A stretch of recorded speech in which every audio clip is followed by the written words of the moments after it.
Fala pessoal, tudo bom com vocês? Sejam bem-vindos ao AdvisorCast. Eu sou o Buriti e este podcast aqui, a cada episódio, traz sempre uma pessoa, uma figura ilustre e falando sempre do mercado financeiro, negócios, empreendedorismo, e hoje não seria diferente. Aqui do meu lado, como sempre, para me acompanhar, Aron Brito. Tudo bom, Aron? Tudo bom, Buriti? Como vai? É um prazer hoje aqui o convidado que a gente vai receber.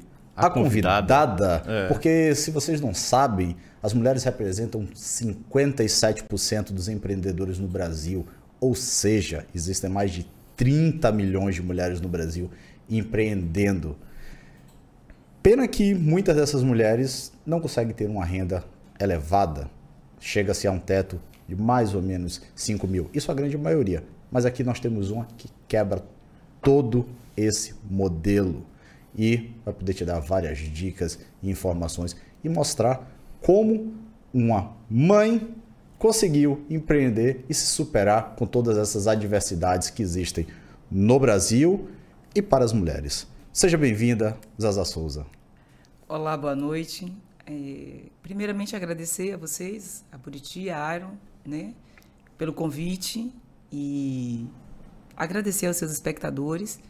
Creio que a gente vai ter um momento de diálogo produtivo, né, sobre empreendedorismo feminino, produção de riqueza, educação, política, renúncias, sacrifícios, possibilidades, mas, acima de tudo, acho que empreender é uma filosofia de vida na qual eu escolhi, né, para a minha vida. Então, não acredito nessa coisa da estabilidade, né? Não sei o que é isso. Então, assim, a gente que empreende, meu sócio Alcides está aqui, a gente começa o mês pensando assim, né? Quanto a gente vai ganhar? Não sei. A gente vai trabalhar. Quem empreende está oscilando constantemente. Então, você precisa acreditar, ser apaixonado pelo que faz e romper, né? Ser disruptivo naquilo que você faz. Então, basicamente, empreender. Então, assim, muito obrigado pelo convite para estar aqui e a gente falar disso. Obrigado a ti. É um prazer nosso ter aqui uma mulher, mãe, empreendedora, e uma pessoa sensacional porque ela é muito estudiosa. Eu queria que você contasse um pouco essa sua saga, porque a saga do empreendedorismo eu sei que vem de bem antes, mas não sei se vem antes dos estudos. Vem antes dos estudos. Sim? Né? Então conta pra gente. Na verdade, assim, eu sou filha de Edivalda, minha mãe é uma mulher iletrada, mas a gente teve uma educação doméstica. Minha mãe sempre foi empreendedora, minha mãe trabalhava com alimentação, trabalhava inclusive para a empresa Camurugipe, e nós éramos funcionários da minha mãe, né? Então, nós morávamos na comunidade do quilômetro 17 em Itapuã, e a gente tinha que trabalhar para ajudar, porque não tinha como ter funcionários. À época, a renda era muito pouca, mas aí então a gente já aprendeu que tinha que trabalhar e tinha que ajudar a minha mãe. E nesse contexto eu sempre fui apaixonada pelo conhecimento, né? Independente da condição financeira, eu estudei a vida inteira em escola pública, estudei no Colégio Rotary em Itapuã, e me lembro bem que quando eu tinha 15 anos, foi o ano em que Irmã Dulce desencarnou, eu ainda era quarta série primária, porque boa parte do meu tempo eu tinha que dedicar ao trabalho com a minha mãe. Foi quando eu chamei minha mãe no eixo e disse a ela, a partir de hoje eu vou focar na minha educação, ajudo a senhora, mas eu vou estudar. E nesse estudar eu sempre fui uma aluna muito dedicada, eu acho que eu li tudo que era possível ler na biblioteca pública, né? Então, assim, literatura clássica, filosofia, essas coisas que as pessoas acham que eram muito complicado, né? E aí, nesse universo, sempre apaixonada pela possibilidade de ir para a universidade, eu vendia sanduíche natural na praia. Tinha lá em Vilas, a barraca da Donana, sempre me apoiou, eu podia deixar meus sanduíches lá no freezer, Donana, muito obrigada. Então, assim, aí eu vendia, eu fui ajudante de baiana de acarajé, eu vendi box de porta em porta, trabalhei como empregada doméstica, fui costureira durante 4 anos, porque tudo isso na busca de ter dinheiro para me educar, né? Então, assim, sempre aprendi e fui obstinada pelo sucesso acadêmico, né? É algo pessoal, particular. Eu compreendi, então, quando eu trabalhava na casa das pessoas, eu compreendia que pessoas que tinham educação elas tinham mais acesso, né? Então, assim, por que o perfume custava $700 e a pessoa podia pagar? Porque ela tinha educação, ela tinha um bom emprego, ela morava em um lugar bacana, sem violência, né? Sem paredão na porta. Então, tudo isso sempre me chamou minha atenção. Apesar de ter tido uma educação, minha mãe era evangélica, protestante, então isso tudo impactou. Então, assim, eu decidi que eu iria romper essa história de escassez na minha vida, na minha família. Eu iria romper essa questão da pobreza. Eu sempre pergunto, assim, nas minhas palestras, por que as pessoas não se incomodam com o ambiente em que elas vivem, né? Por que aquela ambiência não te incomoda? Por que você aceita isso? E nessa brincadeira, aos 30 anos, eu ganhei meu primeiro milhão, né? Então, assim, foi extremamente sacrificante. Estudei, eu fui finalista do Prêmio Mulher de Negócios do Sebrae. Eu sou a primeira baiana e a segunda nordestina a ganhar uma bolsa de estudo financiada pelo banco Goldman Sachs de Nova York para me educar em empreendedorismo e negócios na GV em São Paulo. Então, assim, eu fui empreendendo e estudando. Eu sou historiadora por formação, por amor à política, né? Minha mãe queria que eu fosse doutora, né? Mas eu gostava da política, então resolvi estudar história. E também porque, assim, eu não tinha como passar na Universidade Federal, porque eu não recebia educação de qualidade para ir para a Universidade Federal na época. E também eu precisava trabalhar para minha subsistência e para ajudar minha mãe. Então, assim, eu fui encontrar o caminho, eu sempre fui objetiva. Eu primeiro preciso ganhar dinheiro e depois eu realizo os meus sonhos. E nessa brincadeira, quando a Oi chegou aqui no estado da Bahia, acho que no ano 2000, 2002, a operadora de telefonia celular chegou aqui. Eu comecei a prestar serviço e daí passo a ser, de fato, uma empreendedora com CNPJ, né? E vivi tudo, assim. Foram 16 anos de parceria, né? Decidi não atuar na área de trade marketing com o nascimento do meu filho Pedro, que hoje vai fazer 6 anos. Não dava para conciliar em 9 estados estar ao mesmo tempo, né? E aí fui convidada a gerenciar negócios de outras pessoas, mas o empreendedorismo e a educação sempre andaram de mãos dadas, né? E depois surgiu a oportunidade de ir também fazer parte da administração pública. Fui convidada em 2016. E entre 2016 até hoje, só na área de formação de administração e gestão pública, eu já tenho 2.842 horas de qualificação. Então, assim... É muito. É muita, né? É muita dedicação. Isso você fala de carga horária... só a parte dentro da sala de aula, né? Isso com títulos comprobatórios. Isso fora o que você precisou utilizar-se do estudo para poder atingir aquele resultado, né? Sim. Isso aí extrapola em muito porque mais. assim, né, eu aprendi que na política, depois, quando você ocupa um espaço de poder, você não retroage, você aumenta o seu espaço de poder. Então, assim, e no meu caso, como a política, eu fui convidada a estar na administração pública por currículo, por título, né? Assim, eu não conhecia ninguém. Eu fui convidada, eu estava dando uma palestra na Unime, diga-se de passagem, grávida, o auditório lotado. E aí o secretário me viu, gostou, foi as 2 palestras consecutivas e me convidou a fazer parte do agrupamento político dele e do grupo técnico para trabalhar com ele. E aí eu passo assim, deixei de ser militante para ser servidora pública e nesse caminho estou sendo empreendedora, porque eu cuido do meu negócio, sou servidora pública, né? E continuo estudando, né? Assim, não tem como não estudar. Fantástico. Deixa eu já aproveitar aqui que já tem um pessoal mandando as mensagens e vou dar uma moral no grupo, ou dar uma moral no pessoal que está aqui online com a gente. Aproveita o pessoal, dá uma moral pra gente também, né? Se você ainda não é inscrito no canal, se inscreva, deixa o seu joinha, compartilha com os amigos, chama o pessoal para conhecer essa mulher fantástica que está aqui conosco hoje. Tem muita gente mandando mensagem aqui, dizendo exatamente isso. Quanto você é uma mulher fantástica, uma mulher guerreira, o pessoal que foi do seu grupo. Então tem a Rosana Rocha, o Alcides Carvalho. Obrigada, meu baba. Muito legal. E mais outras pessoas, Ana Paula, Alice, Liliane. Então tem muita gente aqui. Obrigado, galera. Ela está lisonjeada também. Mas, se não é inscrito, se inscreva. Tem que aproveitar aqui. É o mínimo que a gente pode proporcionar aqui, pessoal, que é de graça. Ó, audiência aí, se inscrevam no canal, participem, por favor. A gente está descobrindo aqui que não é só um canal, é um canal de educação. E como vocês sabem, para mim, educação é tudo e é através dela que a gente muda o mundo. Então, todo mundo se inscreve, absorve o conteúdo e vem com a gente. Sempre a gente trazer o conteúdo e debater ideias. Sim. Nunca ficar perdendo tempo aqui e falar de pessoas. Isso aqui não faz parte do nosso canal.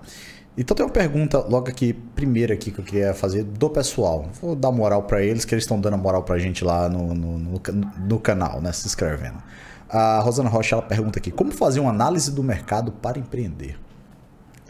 Já que a gente já falou de empreendedorismo aqui, que é a sua área, e você dá a palestra. A primeira coisa, você tem que saber o que é que você gosta de fazer. Porque você não pode se cansar da sua paixão. Você não pode se desapaixonar no meio do caminho. Então, eu sugiro que a primeira coisa que você faça é entender o que você gosta de fazer. Depois, pensar qual seria o seu público-alvo. Isso parece um clichê, mas você precisa saber se tem alguém disposto a comprar o seu serviço e também se alguém está disposto a pagar pelo seu serviço e o quanto você está disposto a se posicionar nesse mercado para atingir os seus objetivos. Então, assim, empreender é um conjunto de ações que vai desde a sua formação, que aí a gente tem instituições como o Sebrae, que atua muito bem para os micros e pequenos empreendedores, que pode dar total suporte de alinhamento para que esse empreendedor busque aquilo que lhe falta, porque no Brasil a gente empreende por necessidade. Exatamente. E eu vou fazer um complemento para o que você falou, que eu sempre falo com o pessoal, assim, que me pergunta sobre isso. Tipo assim, você quer vender sapato, mas você não entende muito de sapato. Vai trabalhar numa empresa de sapato, pede para trabalhar, pede trabalho ali, insiste. Né? Ou então diz para a pessoa assim, ó, quando eu vendia sanduíche natural na praia, por exemplo, lá em Vilas, as pessoas, eu sempre fui muito faladeira, sempre gostei de política, então eu já conhecia o meu público mais educado, um público mais classe A, então eu me preparava durante a semana com a literatura para debater com eles. Então, do futebol à política do momento, eu estava preparada. E eu sempre, as mulheres, elas me davam de presente receitas que suas empregadas produziam e eu testava essas receitas e na semana seguinte vendia. Então eu quero dizer assim, aquilo que o outro tem ali dizer é muito importante, porque se você tiver com um copo cheio, você não tem sucesso, você tem fracasso. Exatamente, perfeito. Aí a Larissa, nossa, talvez eu vou falar errado aqui, Avagalvin, não sei, bom, vamos lá. Ela pergunta aqui para você, e aí eu vou até fazer uma introdução sobre isso aqui.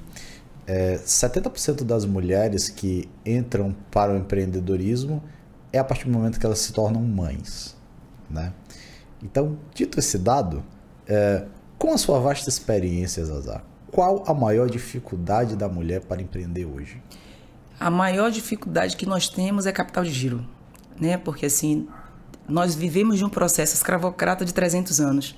E, tecnicamente, até 1919, no Código Civil de até 1974, nós não tínhamos ainda autonomia. A gente dependia da autonomia do pai, da mãe, do marido, basicamente, para a gente tomar as decisões, fazer escolhas.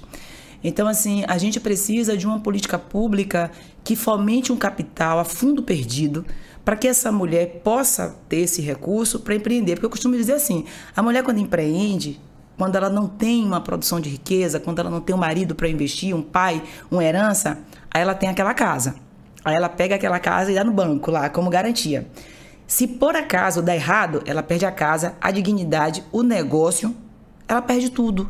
Então a gente precisa de uma política pública estruturante financeiramente para que a mulher queira empreender e ela tenha capacidade de empreender, sabendo que no momento em que ela coloca seu principal bem apostando no seu sonho, ela não pode ficar na rua depois se esse projeto der errado. Então a gente precisa de uma política pública financeira a fundo perdido, porque a gente tem essa política para grandes empresas e não compreendo porque 52% de todo o trabalho formal ofertado no Brasil é dado por micros e pequenas empresas. Então, a gente precisa de uma política pública pensada para essas pessoas. Então, assim, a gente fala assim, mas a gente tem um Banco do Nordeste, perdoe-me, a gente tem um Banco do Nordeste e vai lhe dar um capital de 20 mil. Para quê mesmo? Com 20 mil eu vou fazer o quê? Eu vou montar minha banca. Agora, a gente está falando de empreender e produzir riqueza ou empreender para pagar o almoço, a janta e o café da manhã? A gente precisa distanciar esses dois temas. Perfeito, concordo com você. E acho que não deveria estar focado a fundo perdido para grandes empresas. Eu acho que isso... Deveria dar pra gente. Eu ia dizer um negócio aqui, mas deixa pra lá. Vai gerar um conflito político aqui. E aí gera a segunda pergunta da Larisa, que era qual seria a política pública para melhorar esse quadro. Então você já me emendou, já foi perfeito nisso aí. Então assim, me conta então, quando entra você me contou que entra a tua empresa voltada para o segmento de... a produção, né? Eventos. Produção de eventos. E depois dessa empresa que você parou por causa do filho, você foi direto para a iniciativa pública ou... Não, continuou desenvolvendo ainda algum outro empreendedorismo? Continuei prestando serviço de consultoria para empreendedores. Deixa eu só corrigir aqui minha fala, porque existe o intraempreendedor e o extraempreendedor. E o intraempreendedor é quem é funcionário de alguma outra empresa. Então, assim, a gente também pode empreender sendo funcionário de alguém. Mas, assim, montou um outro negócio? Eu tive... que aí só na minha biografia, né? Quando a pessoa ficar velha, que pode falar certas verdades. Eu tive um calote de 3 milhões de reais que me desestabilizou, né? Exatamente entre 2015 e 2016. E aí eu prometi pra mim, assim, eu já tava meio desgostosa. E aí eu descobri que eu tava grávida. E aí eu falei, putz, não quero mais empreender, não quero mais isso pra minha vida, coisa e tal. Continuei prestando serviço de empreendedorismo junto a empresas que precisavam de consultoria. E aí, como o baque financeiro foi muito grande, e a gente vivendo a crise de 2000, né, que a gente tinha passado pelaquela crise econômica, eu fui convidada a fazer parte da administração pública. Mas aí, como você disse, eu ainda assim eu me tornei intraempreendedora. Porque é minha característica, né? Dominante, falante, de liderança. Então, assim, eu fui convidada a estar na administração pública da prefeita Moema Gramacho, Laura de Freitas, fui para a Secretaria de Cultura e comecei com o cargo, de repente eu já estava coordenadora da secretaria e no momento em que o secretário saiu para concorrer, eu já virei secretária. Assim, tudo muito rápido, a gente pensa que o tempo, né, e tudo muito rápido. Mas nesse caminho eu montei uma cozinha, eu continuei prestando, mesmo tendo fechado a produtora, meus amigos que tinham empresas de eventos, de shows, eu continuei prestando serviço para eles, então sempre fazendo outras coisas. Foi quando, a partir do ano 2000, começou o convite para estar na Atitude Saúde, né? Para ser, né, gestora da Atitude Saúde. E aí, mais hoje, mais amanhã, né, Alcides? Até que 2021 a gente acerta que vai para a Atitude Saúde. E nesse caminho eu já estava fazendo o doutorado, eu deixei o doutorado para assumir a Atitude Saúde, fazendo a gestão da Atitude Saúde. Né? Que Atitude Saúde, que é? Uma operadora de plano de saúde. Né? Então, assim, e aí nesse meio do caminho foram vários outros pequenos negócios que deram certos, restaurantes que deu errado, bar que deu errado. Aí eu tinha um sócio e a gente tinha fazendas que a gente produzia cocos, coisa e tal. E aí a gente foi também, sociedade você tem, você começa, você termina, e algumas coisas você vai deixando para o outro e vai seguindo sua vida. Né? E já se passaram mais de 25 anos nessa vida, né? Minhas irmãs não entendem, sempre se queixam, por que eu não sou concursada, né? Para que tanto título se não tem... Porque eu não quero, porque eu não gosto, porque eu acho ruim ter aquela vida igual todo dia, sabendo que vai ser daquele jeito todo dia. E mesmo aí você fala assim, mas como? Se você hoje está na administração pública, faz tudo diferente. Né? Eu costumo sempre dizer a prefeita, eu digo, olha, eu não sou poste, eu sou cachorro, eu gosto de correr, sabe? Eu gosto de ter o que fazer. Então, assim, eu hoje divido meu tempo entre ser gestora da Atitude, superintendente de ciência e tecnologia, ser mentora, ser mãe de Pedro e estudante. Né? Tá tudo andando. Vai voltar ainda para o doutorado? Sim, na verdade hoje a gente está buscando, eu estou buscando hoje um doutoramento, mas na área de saúde coletiva, para poder, eu sempre estudo alguma coisa vinculada ao negócio em que eu estou, né? Então assim, hoje, inclusive, a faculdade da Santa Casa, do Santa Isabel, conversei com o superintendente e pedi, assim, digo, por favor, abra um curso de formação para não médicos. Né? E aí tive o prazer do Queiroz permitir, eu conversei com a coordenadora do curso de saúde, professora Juliana, e eles vão montar uma pós-graduação em saúde coletiva para não médicos. Isso é muito legal, porque várias pessoas fazem administração de clínicas, não sei se chega a fazer de hospitais, mas tem vários administradores por aí e ele entende da prática, mas não entende da teoria, né? Então tem que ter uma formação. E assim, no meu caso, eu ainda tenho uma formação em políticas públicas, porque o meu mestrado é em Direito, Governança e Políticas Públicas. Então, assim, desde a agenda, a formação, o pensar da política pública, a aplicabilidade da política pública, a avaliação dessa política pública. Então, assim, eu costumo dizer que muito do que a gente trouxe hoje para a Atitude Saúde foi o vivenciar também da política pública, né? Porque se você pensar, para mim, o SUS não é meu concorrente. Eu sou saúde suplementar. Então, existe o SUS e nós, enquanto saúde suplementar, que a gente não detém 30% desse mercado. Então, assim, o exemplo do posto de saúde da família, a saúde que chama de saúde...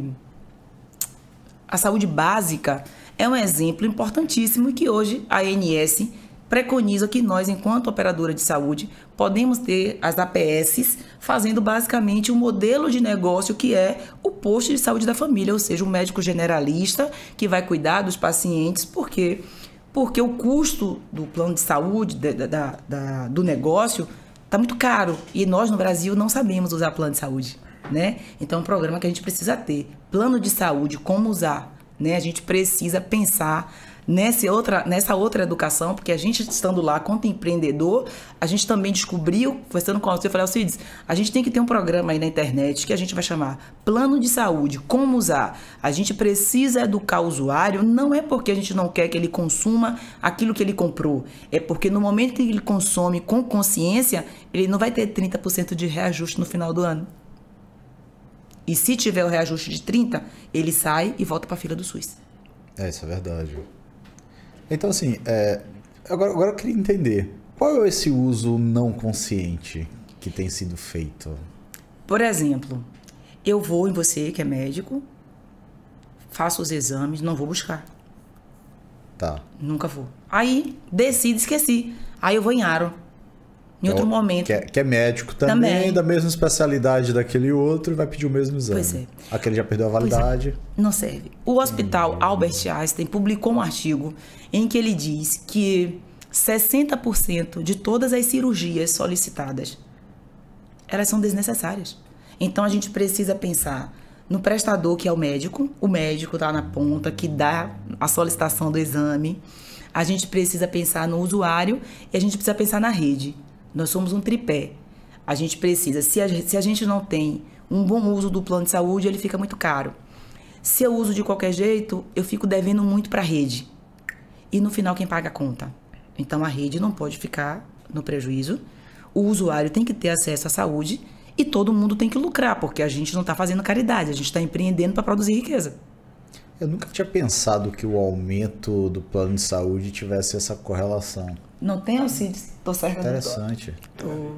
Tá vendo? Porque é bom a gente estar aqui fazendo esse podcast. Eu acho que quem mais aprende sou eu. E quem não assiste tá marcando bobeira. É uma coisa que eu aprendi. O plano de saúde, a gente sempre instrui no planejamento financeiro pessoal nosso, é sempre a primeira linha ali, né? De planejamento financeiro pessoal de alguém. Você sempre tem que ter na base sua, antes de você começar a investir, antes de você começar a aplicar. Plano de saúde e seguro de vida sempre é a primeira coisa. Sempre, porque isso é a base. Porque sem isso você pode perder realmente todo o seu patrimônio. E quando você entra para um plano de saúde e para um seguro de vida, nada mais seria como, por exemplo, você ter uma família, vamos supor assim, rica, né? Que vai lhe dar suporte caso você tenha uma necessidade de saúde, né? Caso você tenha uma necessidade de uma emergência. Então, se você realmente quebra essa família com uma série de exames desnecessários, com brincadeiras no plano, realmente onera para todos no final, né? Segundo a agência, segundo a ANS, até 2025, estamos falando daqui a 3 anos, só existirão no Brasil 20 grandes operadoras de plano de saúde. e que as operadoras locais, como nós, Atitude Saúde, que é uma empresa genuinamente baiana, nós somos consideradas empresas locais. Então, assim, é o nosso momento de mercado. Mas esse nosso momento de mercado não se dá só através de lucratividade. Esse momento de mercado tem a ver com reputação, posicionamento, valor, monetização adequada.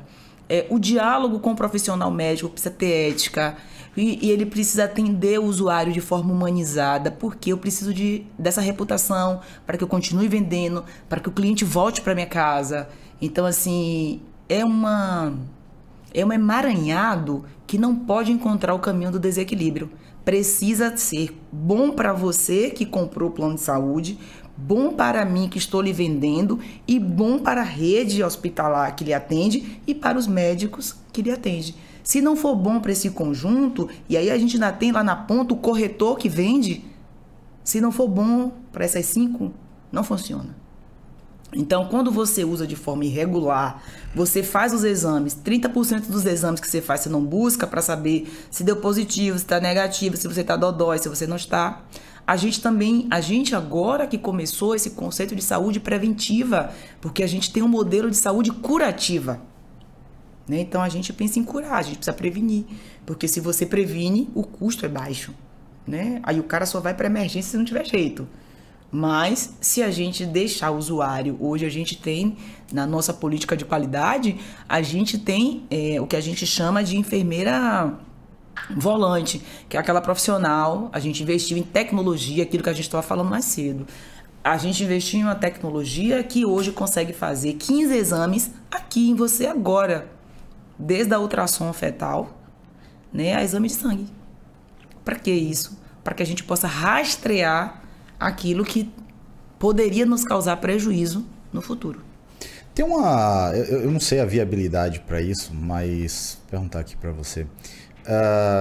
Já pensou assim, se tivesse um local em que o médico pede e na mesma hora os exames já podem ser feitos, tipo, isso não reduziria o não uso, o uso não adequado desses exames? Será que uma logística... Porque assim, eu sei que existe plano de saúde desse tipo, mas tipo assim, é aquele plano que você vai no Albert Einstein, né? Será que isso um plano...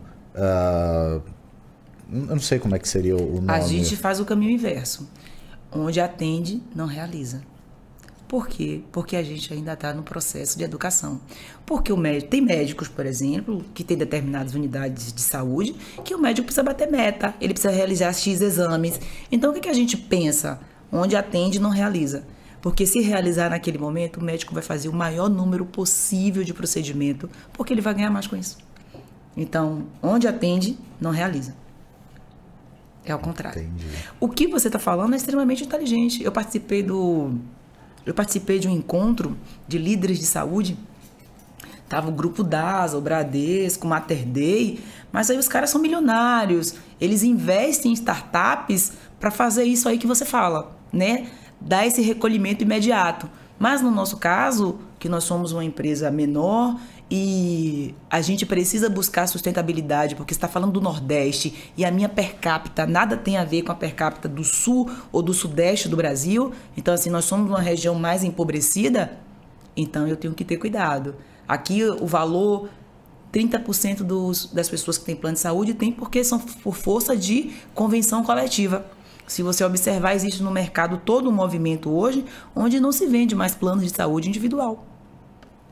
É verdade. Não existe mais. É difícil, ou você está inserido por causa de alguma empresa, ou tem a ver com uma categoria, tipo os comerciários, aí o sindicato... Você tem que estar numa entidade de classe. Uma entidade de classe, isso, era esse nome que eu queria falar.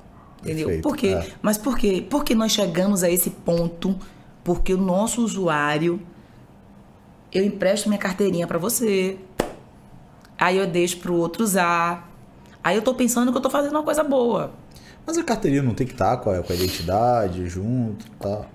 Tem que estar, né? Tem que estar. Então é por isso que hoje tudo é biometria, né? Para poder fazer o possível para que as pessoas... Você provar que é você mesmo. Imagine, chegamos a esse ponto. Ou a leitura é facial, ou ela é na biometria. Tá pensando, que é fácil? Tô realmente pensativo aqui. Aí a gente começa a entender porque os preços vão ficando onde ficam, né? Porque o plano de saúde vem subindo cada vez mais. É bem pesado mesmo. E assim, apesar de eu estar aqui falante, Alcide está ali, e assim, de repente, Alcide, se eu me passar em algum pensamento desse aqui, porque assim, você tem que gerir e você tem um sócio que se chama Agência Nacional de Saúde. Ela diz que você deve aportar, quanto por cento, Alcide? Que a gente tem que, obrigatoriamente, 9%, né? A peona que você tem que ter do seu capital. Você tem que guardar lá, junto à ANS, e você não tem acesso a esse recurso. Como assim 9% do seu capital? Seria a reserva técnica, A reserva técnica. E isso é referente ao quê? Ao faturamento mensal, faturamento anual? Não, é a cada...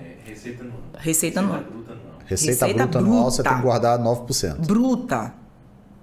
Bruta você me mata. Cara, vamos lá. As empresas, em média, se tiver um faturamento de 10% líquido, é bom. É bom. Sabe o que a gente persegue? Você tem que guardar 9 lá. E sabe o que a gente persegue? Para entrar em equilíbrio? 5, não é isso, Alcides?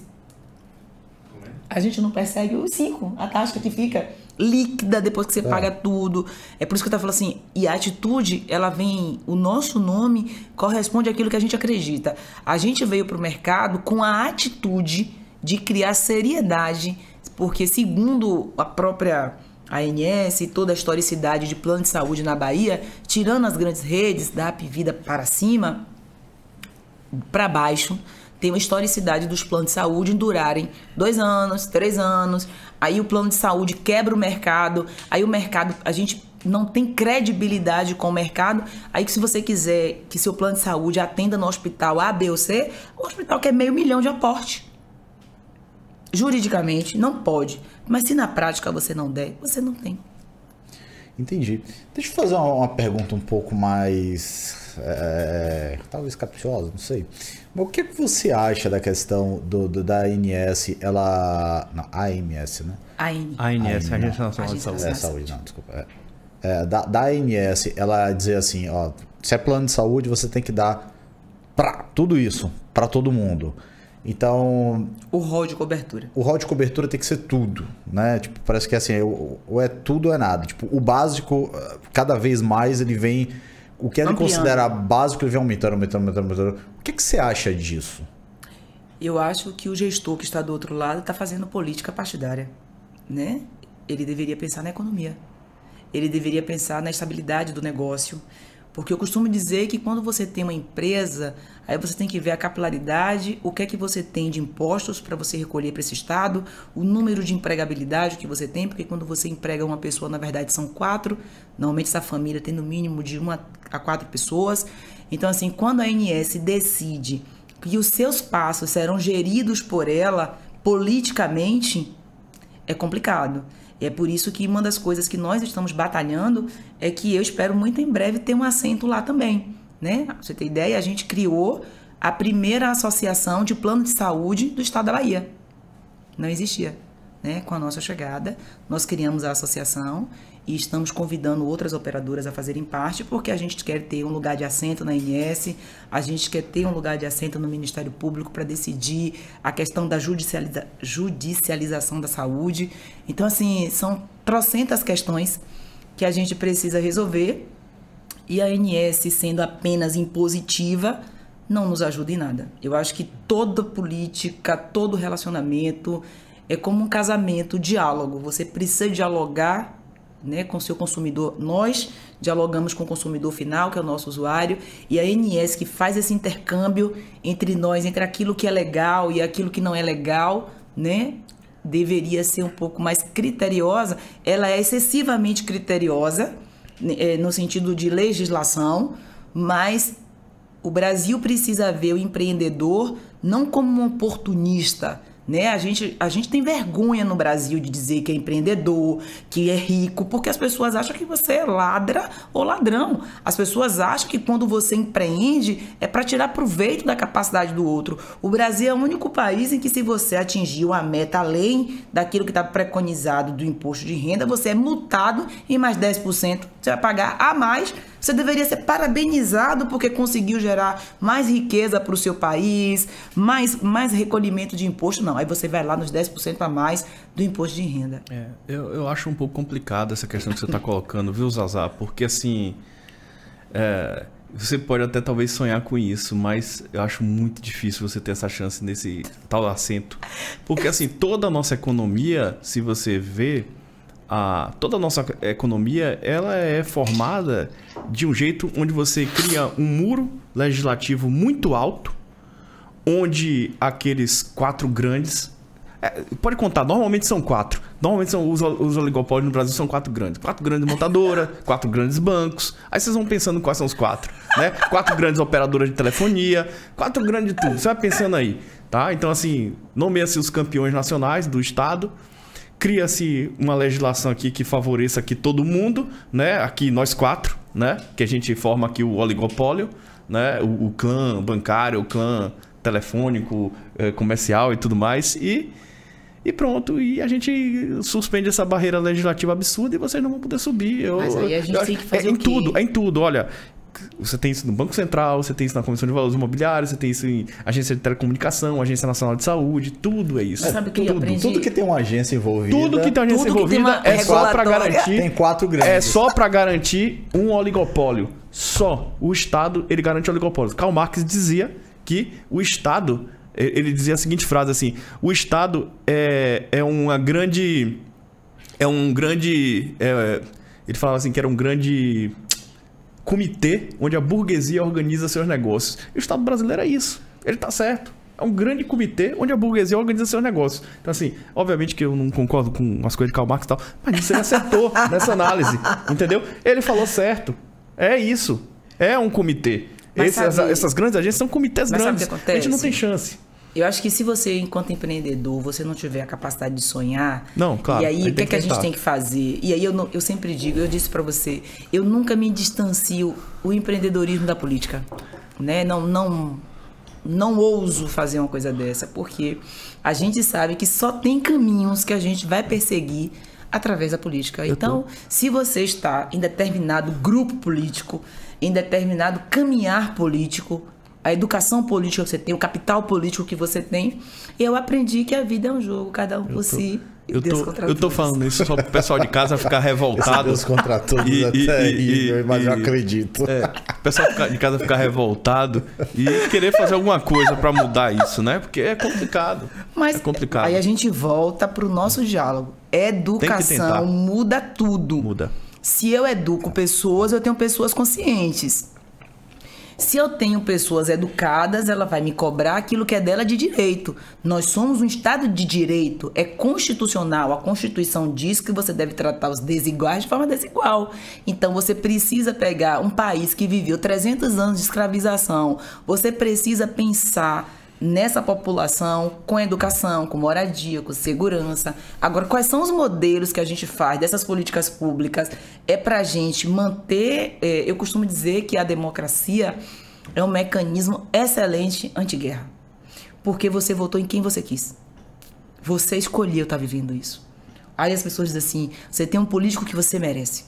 Então, a democracia é um mecanismo onde a gente evita qualquer modelo de guerra, de insatisfação, porque é dado a mim a responsabilidade do que está acontecendo. Mas a gente precisa entender que em uma democracia, você também tem que me dar as oportunidades, os espaços. Como é que eu mudo isso?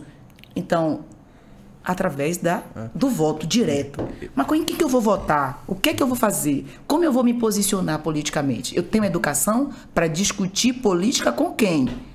Né? Então, assim, eu me lembro que eu tinha um projeto na minha empresa onde meu funcionário era obrigado a se qualificar uma vez por mês. A gente tinha 12 certificações por ano, desde a área de segurança do trabalho, coisa e tal. O cara ficava zangado, viu? A gente dava o transporte, o lanche para ele ir. Ele ficava zangado. E aí a gente descobriu assim, poxa, as mulheres, né? Elas não têm tempo de ler para os filhos. Aí a gente fez um programa ao contrário. Os filhos liam para os pais. A única coisa que ela tinha que fazer era abrir mão da novela para que a criança pudesse desenvolver a capacidade de raciocínio, de leitura, lendo para a mãe. Foi um sucesso. Mas, assim, para você fazer com que a pessoa entenda que a novela é uma alienação e não um produto bem para ela. Eu estava vendo outro dia que as Olimpíadas, as Paralimpíadas, lá no Twitter, tipo, teve 700 mil views. O Big Brother, 3 milhões views. Eu digo, isso não é uma nação. Quer saber o que é pior? O pessoal vota. E para votar tem que pagar. Paga? Paga, porque você tem que ser cadastrado, né? Acho que você tem que ter um cadastro na Globo.com, uma coisa assim, e você tem que pagar um negócio desse. Então, no final das contas, você ainda tá dando dinheiro. Agora, você consegue entender como a Paralimpíada não consegue despertar em mim um senso patriótico? E o Big Brother, para dizer que a moça se pegou com o rapaz e que dormiu debaixo do edredom, ou que sofreu racismo, ou que foi isso, ou que foi aquilo. Eu digo, Cristo, não pode ser real. A gente, semana passada, teve aqui a Rafaele. Ela é zagueira da Seleção Brasileira de Futebol Feminino, né? Ela estava aqui e se questionou a questão do ganho, né? Porque a mulher ganha menos do que o homem no futebol. Tipo aquela comparação básica, né? Porque a Marta ganha muito menos do que o Neymar, sendo que a Marta tem absurdamente mais título do que qualquer outro jogador de futebol, tal. Aí eu falei, beleza, quantos jogos os homens já foram assistir de mulher no futebol? Ou as mulheres também. Sim. Então o público não compra a ideia. Aí não tem patrocinador. O público não assiste, não tem patrocinador, as marcas investem menos. É isso. Porque tem menos público, então, por que eu vou investir, 200 milhões naquele campeonato feminino, sendo que eu não tenho um retorno frente de minha marca, eu vou investir no masculino. E quando você fala... Então é a própria culpa da sociedade. Sim, e eu ainda vou ocupar mais. Nós somos 52% da população, nós mulheres, somos 52% da população brasileira. Nós somos donas de 74% de todas as empresas que existem nesse Brasil. Ou somos donas sozinhas das pequenas e médias empresas, ou somos donas sozinhas, ou somos parte societária disso. Ainda assim, nossos negócios faturam 20% a menos que negócios geridos por homens. Ainda tem isso. Por quê? Porque mulher cuida do filho, outras cuida da mãe, do pai, da família, do marido. Então, consequentemente, o tempo dela de produtividade é menor do que o do homem. Vou até te ajudar, vou abrir um parênteses aqui, vou até te ajudar nesse dado. 90% das mulheres, elas fazem trabalho doméstico, ainda além de fazer tudo. Os homens são 40%. Pois é, né? Então, sobra mais tempo pro homem. É mimimi? Né? Não é. Sobra menos tempo pra mulher. O cansaço, a estafa é muito maior. E a cobrança social? Por exemplo... E ainda tem que estar bonita. Não, ainda tem esse lado, não, tem né? que ser magra, educada, elegante, que mais? Culta, fit... Sabe? Tem que ser tanta coisa. Existe politizada. A cobrança social, exatamente. E detalhe... Quando a mulher chega em casa, e eu digo isso por minha vivência, né? Não falo pelo depoimento do outro. Porque você trabalha muito, você não dá atenção ao seu filho. Ninguém nunca vai cobrar isso de vocês. Sabe o que vai dizer? Que marido bacana. Olha pra aí, Aro trabalha até tarde para sustentar a família. Isso que é um bom rapaz. Se eu trabalhar até tarde, pra isso tem filho, não cuida da família. É uma pessoa que não se importa. Como é que esse menino vai ter uma educação se ela tá sempre trabalhando? E assim funciona. E ainda assim, nós que somos 52% da população,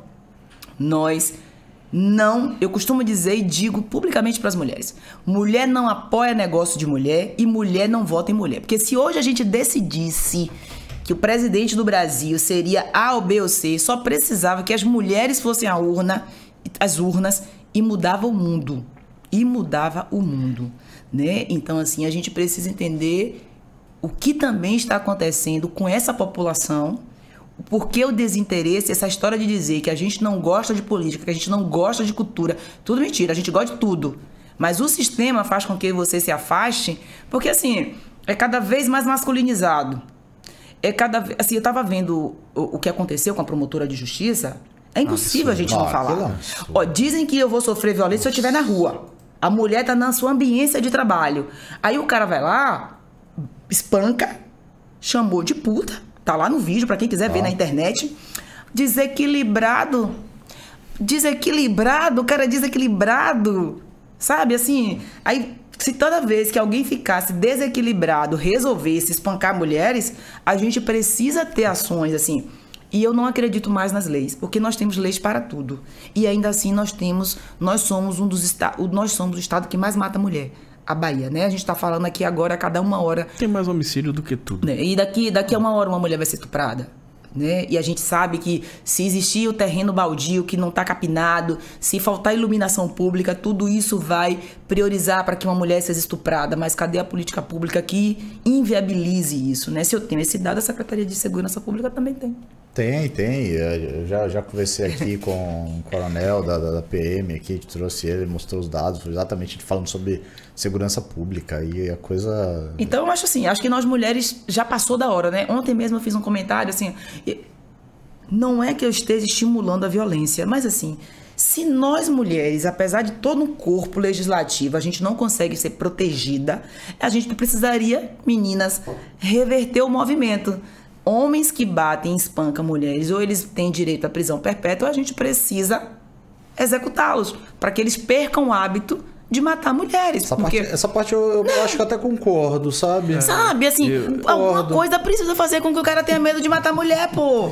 Eu acho uma coisa boa, a mulher tem que ter arma. Você sabe. Com certeza. Como é que ela vai se defender? Não é? Já que o homem normalmente ele tem um vigor físico maior. Sim. Não. E a gente é educada a ser princesinha, educadinha. Só precisa de um dedinho. Sabe, assim... Então tem que ter aula de defesa pessoal, quem puder ter arma, que tenha arma. Eu não sou contra nada, né? Eu não sou contra nada. Eu sou a favor da minha vida e do meu CNPJ. Maravilha. Excelente, Zazá, excelente. Então, uma pergunta aqui do Sidney Silva Santos. Quais as oportunidades de empreendedorismo que existe no mercado de saúde suplementar?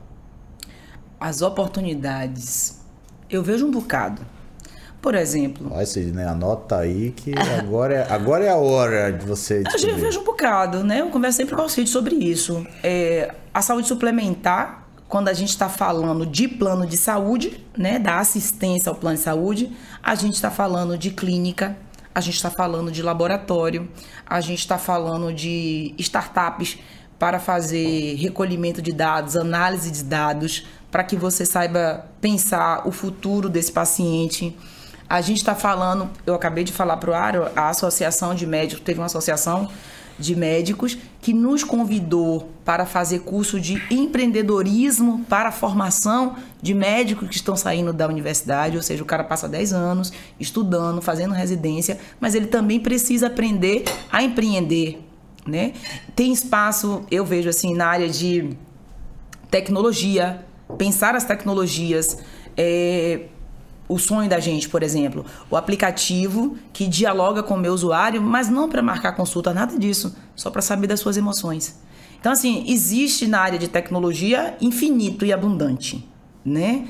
E na área humana, se você tiver uma empresa especializada em mão de obra para hospitais, para clínica médica, porque, assim, a gente precisa voltar ao conceito de humanização da saúde.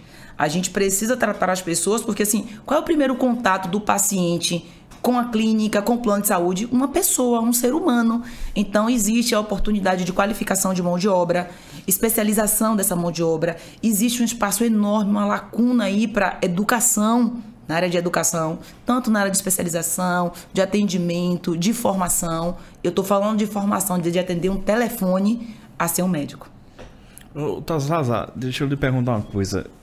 Isso é bem bacana que você está falando aí agora e eu queria retroagir um pouco no tema, mas dentro desse tema, para ajudar aqui na pergunta, é muito comum a gente ver o jovem cheio de títulos, diplomas, esses MBA que você fez e tudo mais, Fundação Getúlio Vargas, e o cara chega no mercado de trabalho completamente despreparado.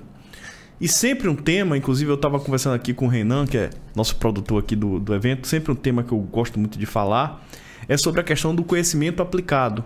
Uma coisa é você participar de vários cursos, ter uma série de formação acadêmica. E você parece que é uma pessoa que conseguiu estudar bastante e conseguiu transformar na prática esse conhecimento.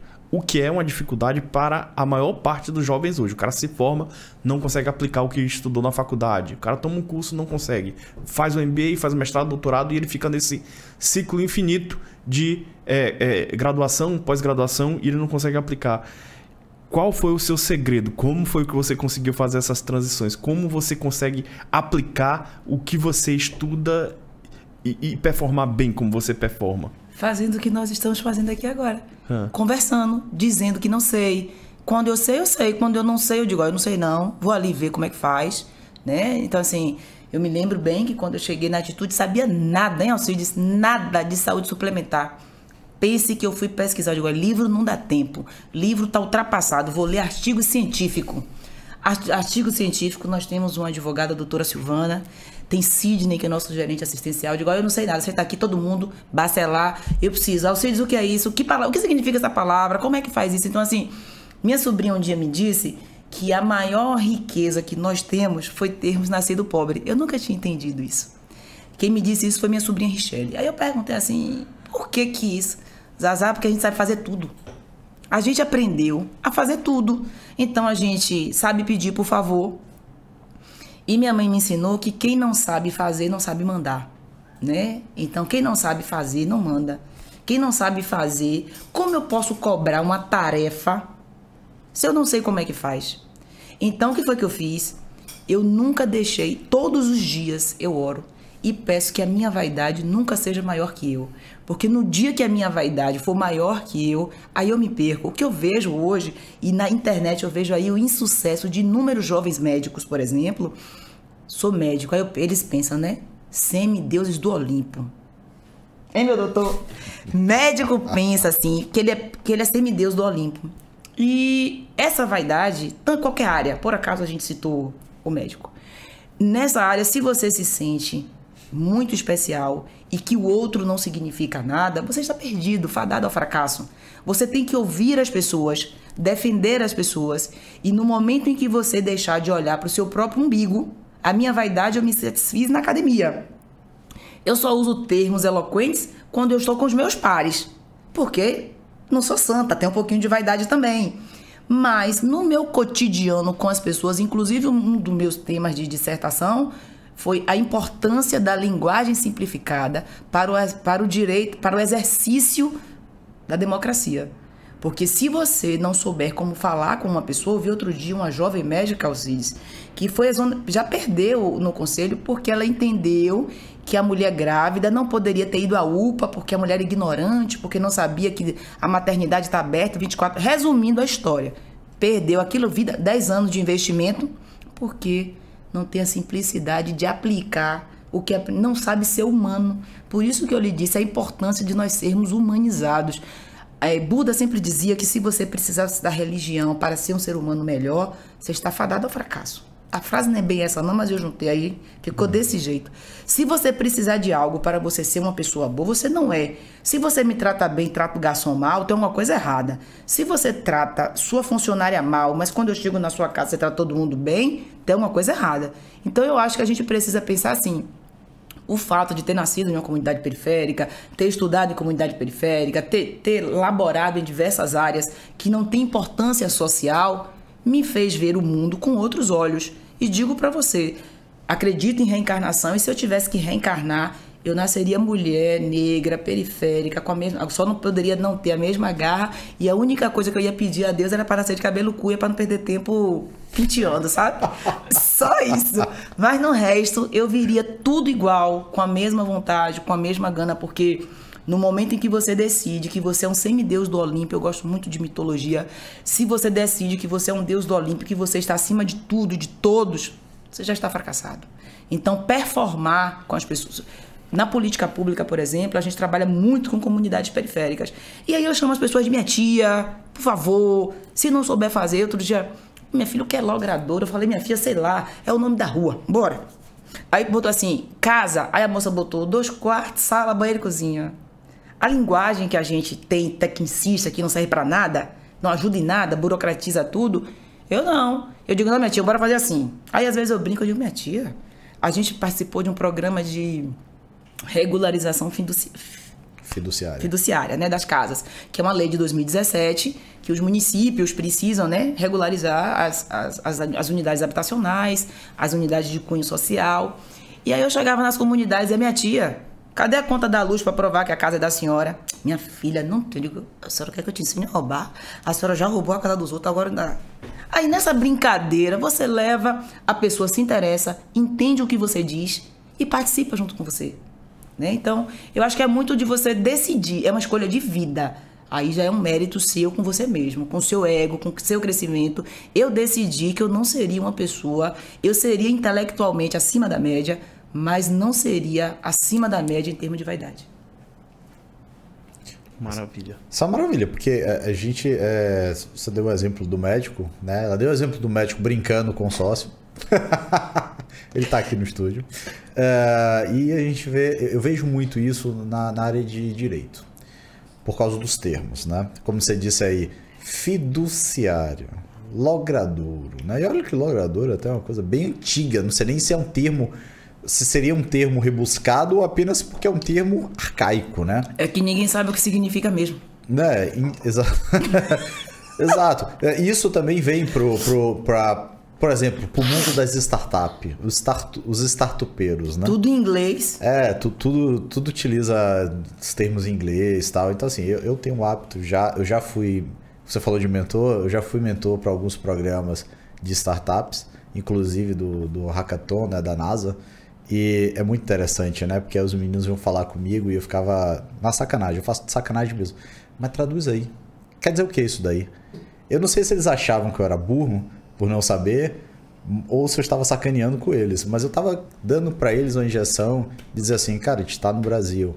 Facilita isso porque o projeto de vocês é um projeto voltado para o meio social. Então, vocês estão fazendo um projeto para a sociedade...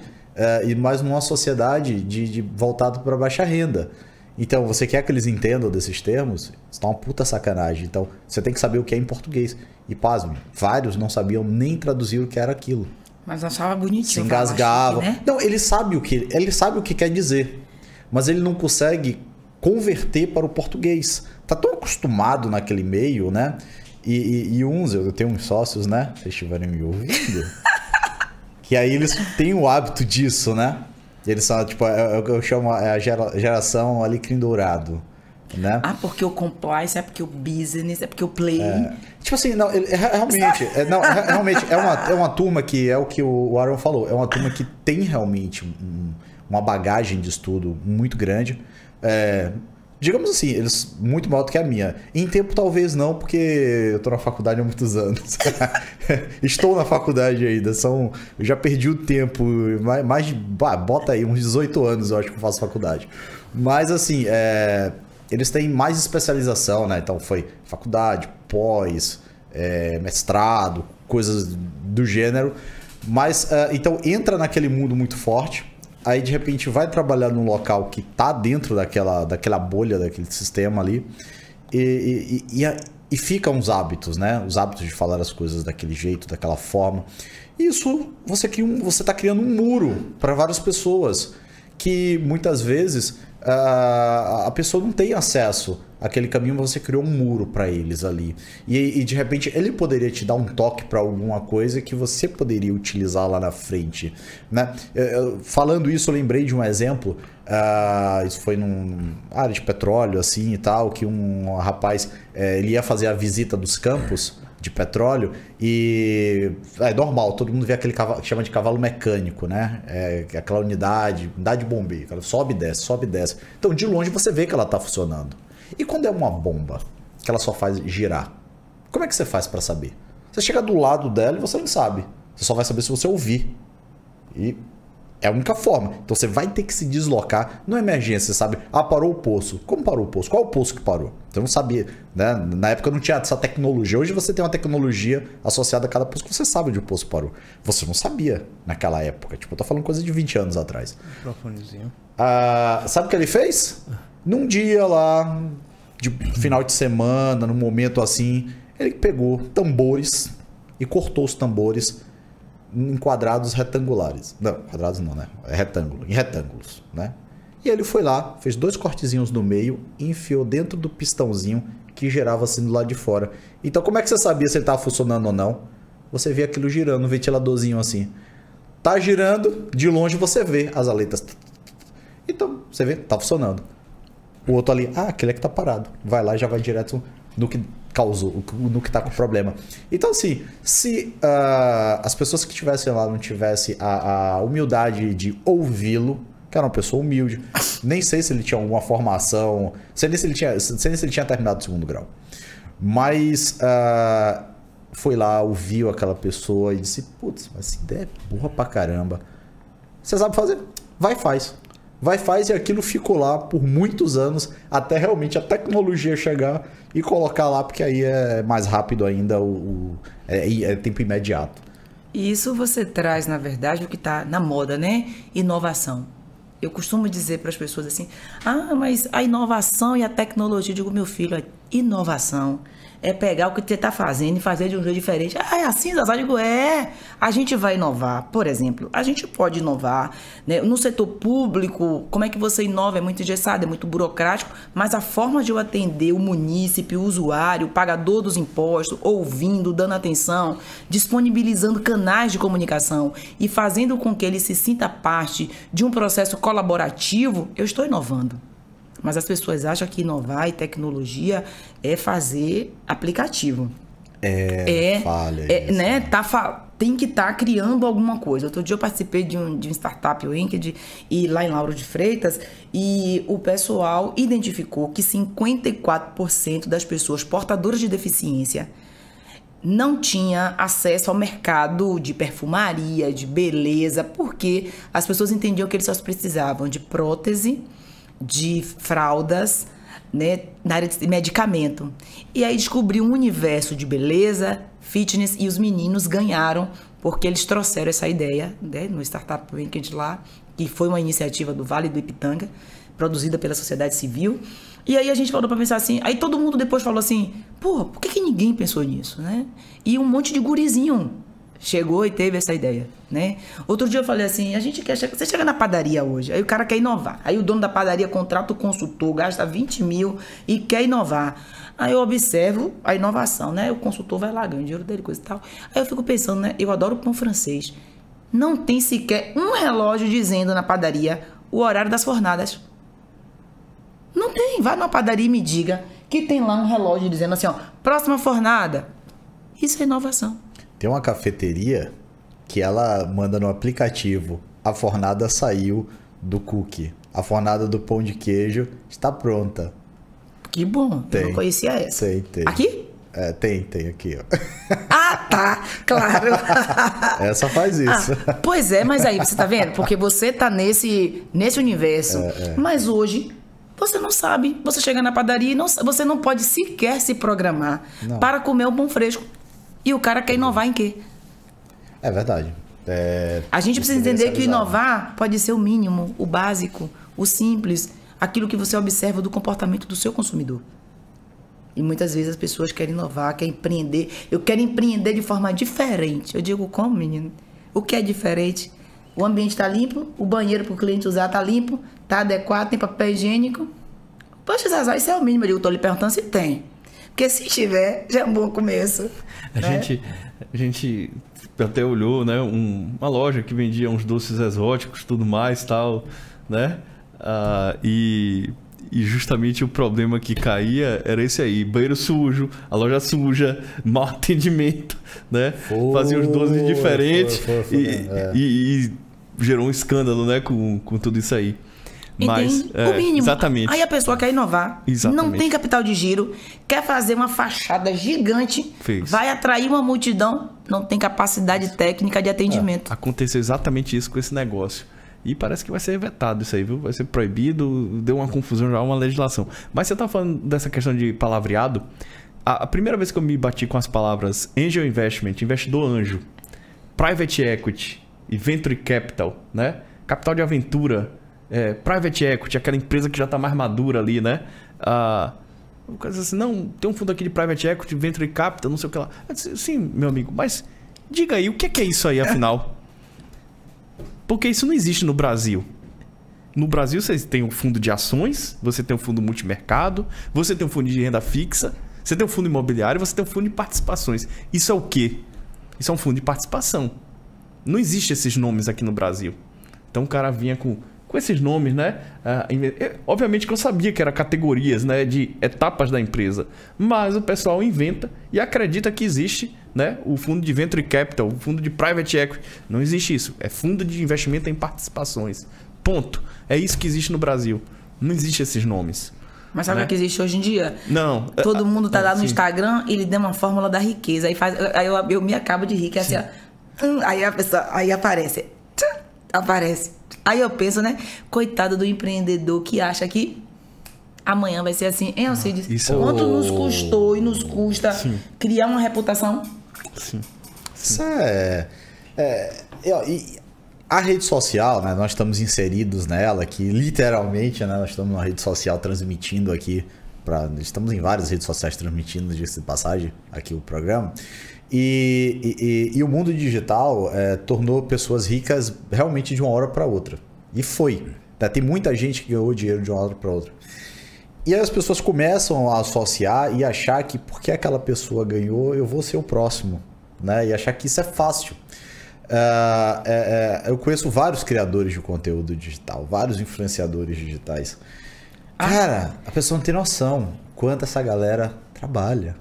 Acha que aquele postzinho que ele faz ali aquele history de 15 segundos, ele fez em 15 segundos. Não fez. Sabe, tem coisa ali que leva tipo 1 hora, 2 horas. Tem postagem de amigos meus que levou quase 15 dias para sair 15 segundos. Tipo, é postagem daquelas de viagem, sabe? Que ele saiu vamos colocar a cidade, saiu de Salvador, de Salvador foi para São Paulo, de São Paulo foi para Alemanha, da Alemanha foi para o Egito, do Egito foi para Dubai, de Dubai foi para os Estados Unidos. E ele converteu tudo isso em 15 segundos. Ficou um negócio animal. Mas pense no custo que teve para aquilo ali e pense no número de dias filmando cada detalhezinho para servir como a história do estalo do dedo. E não, foi exatamente isso. Eu tô vendo aqui, né? Eu tenho 2 pessoas aqui que estão participando. Rosana, ela foi minha gerente financeira. Aí vocês me perguntaram os negócios que eu já tive, eu não lembrava. Ela fez um descritivo aí. Foi. E Carlos Santana colocou aqui, e é verdade, eu prestava serviço para a Oi, assim, a gente teve uma grande ideia do dia para a noite e não tinha como resolver, né? Eu falei, putz, eu tinha um L200, eu fui lá, vendi a L200, consegui o capital para fazer a ação que o cliente queria e andei de ônibus. Né? Até o retorno, porque a Oi pagava a cada 45 dias se fosse um dia de quarta-feira. Se por acaso o 45º dia não caísse na quarta-feira, você tinha que esperar a próxima quarta-feira. Né? Então, assim, empreender, eu costumo dizer, é um ato de coragem, é uma filosofia de vida, né? Tem gente que quer ser hippie, tem gente que quer ser surfista, tem gente que quer ser budista, e tem gente que quer ser empreendedora. E tá tudo certo também. E tá tudo certo. Tá tudo certo. Agora, o ruim é quando um quer que o outro... esteja errado. Não, quer que o outro seja igual a ele, né? Tipo, se eu não ligo pra nada, acho que a vida é surfar, eu quero surfar, eu quero uma vida tranquila e tal. Pô, você também tem que ter uma vida assim. Sério? Será?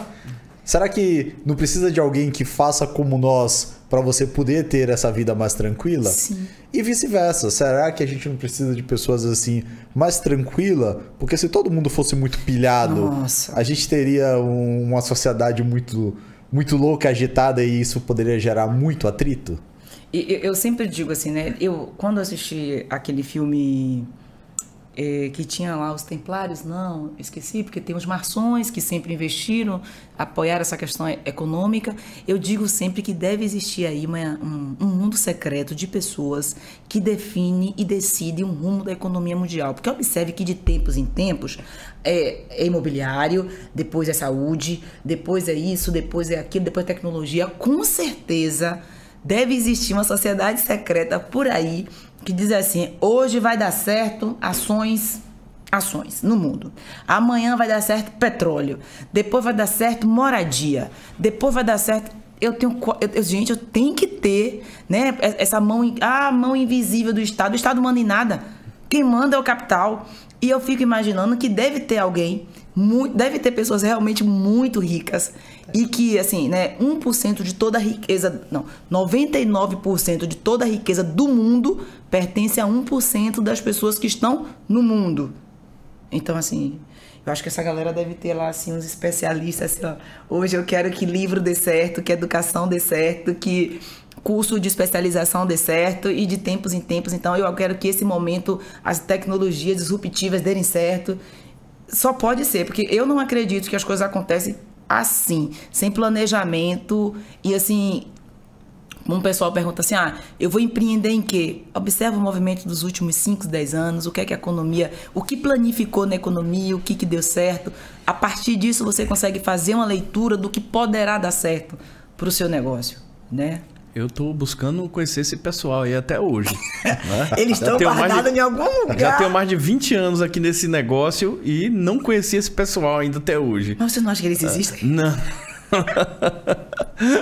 De forma nenhuma, bem complicado. Às vezes o cara tá no topo, no outro dia ele tá no inferno. E é sempre assim nesse mundo de investimento. Sim. Sempre, um tá ganhando e esse cara, você acredita que ele tá nesse grupinho da elite, né? E de fato eles estão.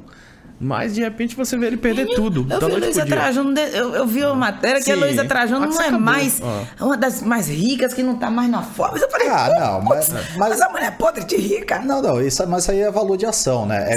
Como de repente surge um negócio lá e vira assim e fala. Né? Tá muito comum isso. Hoje o Elon Musk perdeu 20 bilhões. E, tipo assim, ele não perdeu nada. Tipo, o valor do negócio dele em ação é que perdeu. Mas isso não quer dizer. Isso não quer dizer. Perdeu realmente valor de negociação, mas também uma ação ser cotada. Né? Não, mas uma ação ser cotada 24 vezes, 26 vezes o valor do patrimônio líquido da empresa é meio que. É pesado. Na verdade, ela estava muito a mais do que o que ela merecia. É o tal do valuation? Exatamente. Estava muito acima do valuation. Mas a gente estava falando dessa questão de sócio e de sócio acomodado, sócio não acomodado, sócio que entra, que sai, o pessoal que quer a coisa mágica, né? E já tive sócio assim na empresa que entraram e queria sentar na janela, né? O cara já entra no primeiro dia que quer sentar na janela. Poxa, eu quero ter uma sala assim, eu quero ter tanto por cento de participação no negócio, eu quero isso, eu quero aquilo, né? Olha, eu sou mais importante que todo mundo, o cara não produziu R$1 ainda, né? E aí, quando me aparecem essas figuras lá no escritório e a gente começa a conversar, eu ensino uma lição dele chamada Estrutura do Capital, né? Estrutura do Capital é o seguinte, a gente fez um barraquinho de madeira ali numa linha deserta. Há quantas horas eu estudo esse barraco? Primeiro eu vou ter que pescar um peixe com a mão para mim ter o que comer. Depois eu vou ter que fazer uma varinha para pescar. Depois que eu tiver acumulado poupança, ou seja, muitos peixes, eu vou poder pensar em fazer um machado para me cortar a madeira, né?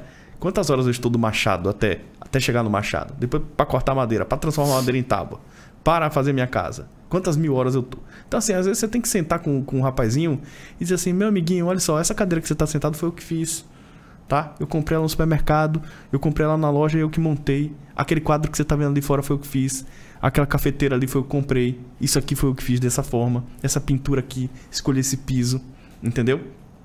Como é que você quer sentar num negócio que tem 10 anos, 15 anos e você já quer chegar aqui sentando na janela? Houve uma estruturação. A gente começou nossa linha pequena, onde o cliente, quando entrava, botava o cotovelo numa mesa e botava o cotovelo na outra, né? Então, tudo começou pequeno, depois a gente mudou para outro lugar, depois a gente foi para outro. Hoje em dia, você está vendo a gente aqui, né? Hoje em dia, a gente tem esses clientes. Hoje em dia, a gente conseguiu isso. Então, o cara não tem nenhuma noção. Então, aquela questão de conhecimento aplicado, o cara não tem nenhuma noção disso. Dessa questão aplicada, né? Chamada estrutura do capital, de von Bawerk, um economista austríaco. Né? Eu acho legal isso aí, eu falei para vocês, porque assim, as pessoas acham que... Já aconteceu isso com vocês, né? Por isso que vocês estão rindo aí, já aconteceu isso, de chegar e sentar na janela. 30 anos. Quase 30 anos de clínica. Sim. Aí a pessoa já passou por todo tipo de emergência, já deu vários plantões, aí você consegue alcançar o espaço de uma solidez daquilo que você faz. O guri acabou de sair da residência e quer ganhar igual a você. Sim. Claro. Aí ele quer ganhar igual a você, ele quer ter um carro melhor do que o seu, porque ele é mais jovem, tem que conquistar a menina, então o carro dele tem que ser melhor do que o seu. Não pode ter cara de carro de tiozão, tem que ser a máquina. Não, né? Então, assim, entre você, por isso que eu disse, não empreenda, não trabalhe naquilo que não te faça feliz. né? Assim, empreender é um ato de coragem. Eu nunca deixo de dizer isso. Por quê? Porque quando chega dia 20, dia 30 para você pagar os impostos, quando chega o 5º dia útil para você pagar seus colaboradores, e nem sempre você tem. Às vezes você começa a empreender, quem disse que seu nome fica limpo? Vai para como é que é? Vai para Medina, você perde aquilo que você achava que era mais sagrado, seu nome vai ser protestado, não sei o quê. Mas por quê? É o capital que você tem.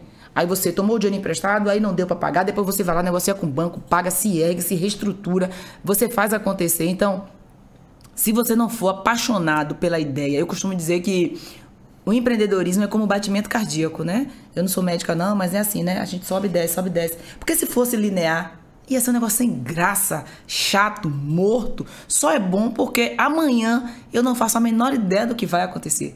Claro que a gente tem o planejamento de risco, a gente sabe até onde a gente pode ir, mas de verdade, quem sabe nada que vai acontecer? Eu não sei relatório nenhum que vai ter que entregar. Eu vi uma recente que eu gostei muito, que empreender é ter a felicidade de dormir rico e ter a coragem de acordar pobre. É isso aí. Agora eu te falei, eu tomei um calote. Como é que você dorme? Você toma um calote de 3 milhões. Aí eu chorei. Aí eu falei, nunca mais vou empreender. Depois eu pensei assim, porra, não sei fazer nada na vida. Eu vou ser o quê quando eu crescer? Eu não sei fazer nada. Eu só sei empreender, né? Aí quando você fala assim, você não sabe fazer nada? Não sei fazer nada. Eu só sei empreender. E o que é empreender? Tanto faz eu empreender para mim ou intraempreender onde eu estiver, né? Mas você precisa gostar do que está fazendo para ter motivação, para buscar escalonamento, para entender que é possível romper. E se você me disser assim, não consegue, aí que lascou tudo, porque eu só vou sossegar enquanto encontrar a solução para aquilo que você não acredita que sejamos capazes de fazer. Mas não é só a questão de empreender não, viu, pessoal? Porque, assim, o que eu noto quando eu recebo lá o pessoal, hoje em dia, né, o Dr. Alcides ali vai confirmar isso, tem muitos médicos que estão... não, assim, a gente tá falando aqui de médico, então vamos falar aqui de médico. Então, assim, enganados pela propaganda da internet, né? De tipo assim, ganho fácil e tudo mais fácil. O cara tá deprimido hoje, o cara quer estar aposentado com 30 anos. Então isso é o que eu mais recebo lá. Tipo assim, Aron, me aposente aqui logo, eu não aguento mais trabalhar. Eu quero em 5 anos estar aposentado, Aron. O que você vai fazer por mim? Milagre. Eu digo, meu amigo, não tem como. Nem se tivesse Warren Buffett e Harry Potter junto, não iria lhe aposentar em 5 anos, tá? Não tem condição. Então, assim, então, essa questão que você está falando aí, Zazá, da paixão, de você se manter, muita gente entra na medicina, assim, por ganhar dinheiro e se sente deprimido, se sente frustrado, se sente cansado. Então, com 30 anos, o cara quer estar aposentado. Todo mundo com 30 anos tem que estar aposentado. Eu digo, rapaz, você não tem que estar pensando nisso, não. E outra coisa também, largar a medicina para empreender é uma coisa que não sei o quê. Eu só sei que eu vou ganhar muito dinheiro quando largar isso aqui. Isso quer dizer que você vai largar uma coisa que você se preparou durante 10 anos e você vai entrar numa coisa que você não sabe nada. Você está indo para estaca zero. Você tem 10 mil horas de estudo nessa sua especialidade médica, você consegue faturar aí mensalmente 50 mil, 40 mil por mês. Você acha que você empreender... Tá pouco? Isso, tá, o cara tá reclamando, mas o cara tá infeliz. Mas ele quer se aposentar mas o cara tá infeliz. Mas ele tá infeliz. Ele entrou pelo dinheiro. E aí, ele não tem noção então, assim, do que significa o valor do salário mínimo. Não, e outra coisa também. Às vezes eu pergunto pra pessoa assim, vem cá, quando você tinha 16 anos, você estava estudando pro seu vestibular, 18 anos que você estava estudando pro seu vestibular, por que você não resgata essa sua paixão, essa sua vontade de ser médico? O que é que levou a isso, cara? E aí, às vezes, você vê o cara ter todo tipo de vontade possível e não... sabe? E ele quer fazer tudo menos medicina. Tudo. Então, assim, é o que você está dizendo. Então, a questão de você estar motivado dia após dia, essa questão dos altos e baixos que você está falando, de ter motivação, né? Então, sempre converso muito isso com o meu pessoal. Eu digo assim, olha, busque, tente resgatar o que foi que levou a isso. Quando você era jovem, você sonhava em ter essa posição que você tem hoje. Agora você está triste. Mas como, cara? E outra coisa, não tem nenhum rico aposentado, gente. Não existe nenhum bilionário aposentado. Só pobre que se aposenta. Só pobre que se aposenta. Só não tem pobre que bilionário. precisa do final de semana pra descansar. Você não tem Warren Buffett aposentado, você não tem Bill Gates aposentado, você não tem ninguém aposentado. Quem é que tem aposentado bilionário? Eu não conheço um. Oprah trabalha de domingo a domingo. Pois né? É, Oprah trabalha... Sim. Você falou uma frase, Alcides me mandou uma frase, a gente estava, né, pensando assim, essa ideia, Alcides me mandou, e assim, do leão. Nós somos leões. O leão, mesmo quando ele está com fome, mesmo quando ele está sem a sua presa, ainda assim ele não come capim. Porque ele sabe que ele é leão. Ele é carnívoro, ele é o rei da selva, ele é o cara. Todo mundo tem que respeitar. Ninguém vai pra cima dele quando ele tá lá no cantinho jogado, não. Porque ele é o leão. Então, assim, se você não entender que você é o leão da sua vida, que você é o cara daquilo que você faz, se você não atender o seu paciente com vibração, com paixão, com entusiasmo, o cara não vai. Se você não tem entusiasmo pra você, eu vou acreditar que você vai me curar de alguma coisa se você não se cura psicologicamente. Né? Então eu acho que muita gente fez medicina porque pai e mãe queria que o menino fosse ser doutor, um monte de gente foi ser advogado, 90% não passa no AB, foi ser advogado, mas não sabe escrever, não estudou filosofia, não estudou sociologia, não estudou história, não consegue fazer interlocução de texto, interpretação de texto, não consegue avançar em uma defesa social. Então, assim, eu digo assim, olha, se eu estudasse e fosse advogado, eu seria milionária. Foco e determinação. Primeiro eu ia ser criminalista. A lei diz que eu defendo o crime, eu defendo o ser humano, não o crime. Quem merece defesa é a pessoa, não o crime. Aí você tem que entender o que é que você quer. Ah, não, eu estudei direito, mas sou advogado de família. Oh, coitado, minha filha não pensa assim. Direito sucessório, direito imobiliário, pense na sua comissão, no seu dinheiro. Eu costumo dizer às pessoas assim, ó, primeiro, meu filho tem que ir para a universidade, não sei. Talvez ele devesse fazer um curso técnico, se encontrar como pessoa e vai para a universidade se quiser produzir conhecimento. Se for importante para ele essa vibe. Porque se não for, vá ser empreendedor. Eu educo meu filho para ser empreendedor. Eu comecei assim, Zazá. Claro. Eu comecei assim, Zazá. Isso é adoro. Eu comecei assim, como técnico em transações imobiliárias, corretor de imóveis, né? E também técnico também na questão perícia bancária de investimentos e tudo mais, né? Então, posteriormente que eu fui para a faculdade para avançar. Aí os pais querem com 16 anos que o menino foi para a faculdade. Eu penso assim, digo, perdoa, pai, eles não sabem o que fazem. Com 16 anos a pessoa não tem nenhuma maturidade. Aí vai estudar medicina, fica, Alcides me ajude aí, cansado psicologicamente, 48 horas de residência médica, 48 horas de plantão. Quem aguenta o cão 48 horas de um plantão? Né? A gente precisa pensar, é mimimi, que tá na moda agora falar de saúde mental, né? Mas sempre foi necessário falar de saúde mental. Mas ninguém falava nisso. Agora, por conta da internet, os assuntos surgem com mais rapidez nas nossas vidas. Então, assim, a gente precisa entender que o menino, a menina, ela precisa mesmo ir para a universidade. Por quê, minha filha? Você quer ir para a faculdade? Às vezes o menino quer ser surfista e vender prancha e resina. Vai ganhar dinheiro, meu filho? Tá tudo certo pra mim. Quer vender chá e ganhar dinheiro? Tá tudo certo pra mim. Agora aqui brincando com você, viu, Zazá? Você é muito esperta, né? De botar seu filho pra ser empreendedor e político, né? Você tinha que ter 2 filhos. Porque, assim, eu sempre digo que toda família aristocrática do mundo moderno... mas você tá com a mentalidade... Tá? Mas você tá com a mentalidade. Sabe por quê? Olha, presta atenção. Os Bush nos Estados Unidos, um é empresário, outro foi ser presidente. Você vê os Kennedy... Um empresário, outro presidente. Toda a família. Você vê os Magalhães aqui na Bahia, um para ser dono lá da TV Bahia, o outro preparado para ser presidente do Brasil, que faleceu. Os Collor de Mello, a mesma coisa. O Sarney. Todo mundo você vê que é essa estrutura. Prepara um para ser o político e o outro para ser... por isso você teve o segundo. Exatamente. O aristocrático é ele. Só que... Não, mas você já tá executando seu plano, porque você tá na minha frente, porque os meus são mais novos. Não, e detalhe. Agora, se você chamar meu filho hoje aqui pro podcast, ele vai lhe dizer, eu serei o próximo presidente do Brasil. Maravilha. Eu disse ele, inclusive, excelente. Eu tenho um fundo de investimento para ensinar ele, quando ele for ser vereador, eu quero que ele tenha toda uma carreira que eu irei direcioná-lo. Por que não? Agora, deixa eu lhe dizer outra coisa também. Por que esse pessoal faz dessa forma? Porque um filósofo alemão chamado Franz Oppenheimer, ele criou a seguinte tese. Tem 2 meios do cara enriquecer.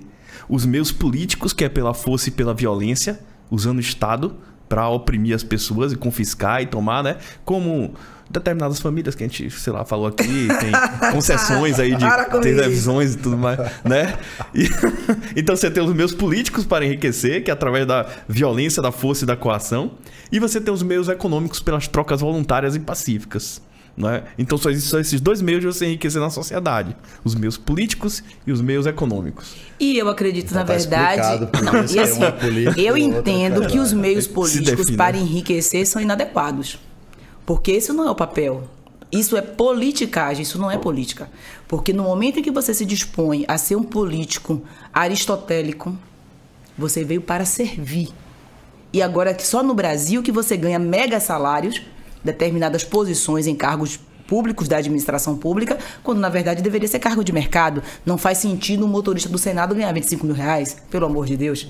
Não faz sentido. Não faz sentido nenhum. Então, assim, a política, quando eu penso em política, eu penso mesmo em um estado social, né? Eu sou apaixonada, disse a vocês desde o início. Então, assim, eu educo meu filho e detalhe, só tem pra ter um, porque assim, eu sou capricorniana. Eu decidi que teria um filho. E no dia do nascimento do meu filho, eu cortei tudo pra não errar na matemática, porque disse que historiador não sabe fazer conta. Aí, pra não errar na conta, eu mandei, não tem como produzir outro. Então, é herdeiro único e que terá que ter a minha habilidade de produzir as duas coisas. É o mundo ideal que você tá falando, mas o mundo real é esse, né? Que a gente tá aqui posto, né? Você vê lá, o pessoal lá tá lá com petróleo lá no Iraque e tudo. Mas você tá tendo uma mentalidade de se consolidar no poder, né? Vamos supor assim. É porque, na verdade, não é se consolidar no poder. Não, eu sou a favor que brincadeira. Não, mas que a gente... isso é um assunto super importante pra gente discutir. Eu sempre costumo dizer para as pessoas que estão na política assim, olha, a gente precisa mudar, né? Porque a gente não é dinossauro. Até os dinossauros foram extintos em algum momento da vida. A gente precisa dar espaço de...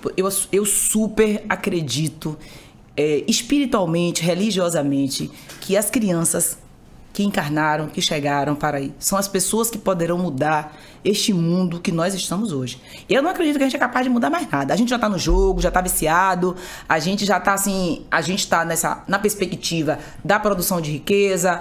Assim, hoje a gente tem quantas famílias ligadas à empresa que depende que ela dê certo para que essas pessoas se mantenham de pé. Então, assim, a gente hoje tem uma responsabilidade que para eles vai vir com muito menos peso. Então, se a gente parar para pensar que se a gente educar essas crianças a não pensarem apenas nos seus umbigos, já que eles tiveram acesso a tudo, eles podem melhorar muito, muito, muito, muito a vida dos 99% que não têm acesso a nada. Nós hoje temos 3 milhões de crianças passando fome. É muita gente passando fome. A gente tem milhares de pessoas sem esgotamento sanitário. Aí a gente vê uma campanha na internet no combate da pobreza menstrual, ou seja, as mulheres sequer têm absorvente para fazer uso. A gente, outro dia estava discutindo a importância das cotas. E alguém me perguntou, você é cota? Eu digo, olha, quando eu fui para a universidade, eu tenho 45 anos, não tinha cota ainda. Era só Enem e eu fui fruto do Enem. Mas não é desmerecido de forma alguma. Porque, assim, a gente precisa entender que quando você traz pessoas da comunidade, pessoas que estavam à parte da instituição de ensino, de espaço de poder, você vai ter outros assuntos a serem discutidos na academia. Então, hoje a gente discute a importância da política de moradia não como cesta partidária, mas necessário. O cara precisa ter onde morar, o cara precisa de emprego, precisa de saúde. Mas que saúde é essa que a gente precisa, né? Ninguém quer mais a saúde curativa. Todo mundo quer a saúde preventiva, né? Então, assim, o modelo de saúde que a gente tem universal no Brasil, no meu entendimento, de excelência. Agora, se a corrupção... Aqui, eu costumo dizer que tudo que nos envolve ser humano acaba acontecendo, essa palavrinha mágica caminha junto, né? Então, no Brasil é o país onde você investe R$3 e gasta 2 no combate à corrupção.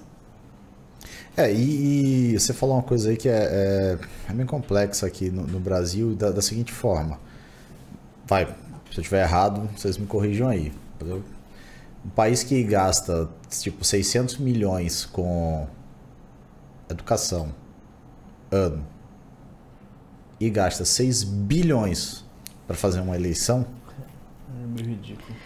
Não faz sentido. Não faz. E assim, e aí eu vou dizer, quem defende que deve existir esse dinheiro porque dizendo assim, não, mas tem as pessoas que não têm condição, mas tem a política dentro de si e é uma pessoa envolvida, engajada com a comunidade e tal, esquece. Esse cara não vai receber um centavo desse dinheiro. E se ele receber, ele vai receber uma migalha desse dinheiro. Então, esse dinheiro é para aquelas pessoas que já estão no poder, dentro de cada partido, e que ele decide como vai ser partilhado esse dinheiro. Porque não é uma lei lá que diz, esse dinheiro vai ser partilhado em igualdade para todas as pessoas que saírem candidatos. São os mesmos políticos. Não são. Então, assim, quando a sociedade aceita que vá esse dinheiro para usar no fundo eleitoral, está aceitando, na real, que aqueles políticos que já estão lá no poder é que vão se perpetuar, porque eles fazem uso da forma que querem com esse dinheiro. E apesar de eu declarar minha paixão pela política, eu hoje ia trazer, acabei esquecendo, não voltei, né? Eu publiquei um livro com outros amigos do mestrado, e o meu artigo, inclusive, é sobre isso. As políticas, as cotas eleitorais, né? Se é uma engrenagem partidária ou uma política pública de sucesso, né?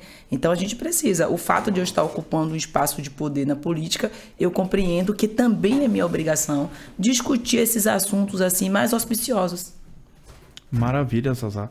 Deixa eu te perguntar uma coisa assim, que para a gente não passar na questão aqui, voltando aqui um pouco para o tema empreendedorismo, você falou um pouco de posicionamento empresarial. Sim. E no meu entendimento, quando você faz um posicionamento empresarial, você tem que escolher uma coisa e renunciar a outra, né? Há um custo muito grande disso, né? Você pode explicar um pouco pra gente? Porque normalmente quando a pessoa começa a empreender, ele quer pegar todos os clientes, atender qualquer tipo de coisa, e isso acaba gerando muita dificuldade, né? Dificuldade de logística, dificuldades de atendimento, você não tem aquele seu público ideal, né? Você podia explicar um pouco pra gente sobre essa questão de posicionamento empresarial? Olha, claro que o tempo em que nós já empreendemos está muito a nosso favor, né? Uhum. Então, mas para a pessoa que está começando, assim, eu falo. Né? Para as pessoas normalmente que estão começando, eu sempre aconselho assim, se você não souber dar valor ao que você faz, ao que você tem, ao que você é só mais um. O mundo dos negócios não tem espaço para só mais um. E qual é o preço de se posicionar? É a renúncia. Você vai... Aquela ideia do faturamento imediato, milionário, eu costumo dizer que hotel lotado não significa lucro imediato, né? Você pode estar ali lotado com tarifas baixíssimas e que só vai lhe dar prejuízo. Então, quando você se posiciona, você renuncia, você perde parte de mercado, você precisa convencer o cliente a caminhar com você a partir do seu posicionamento, mostrando para ele qual é a vantagem de você ter se posicionado daquela forma.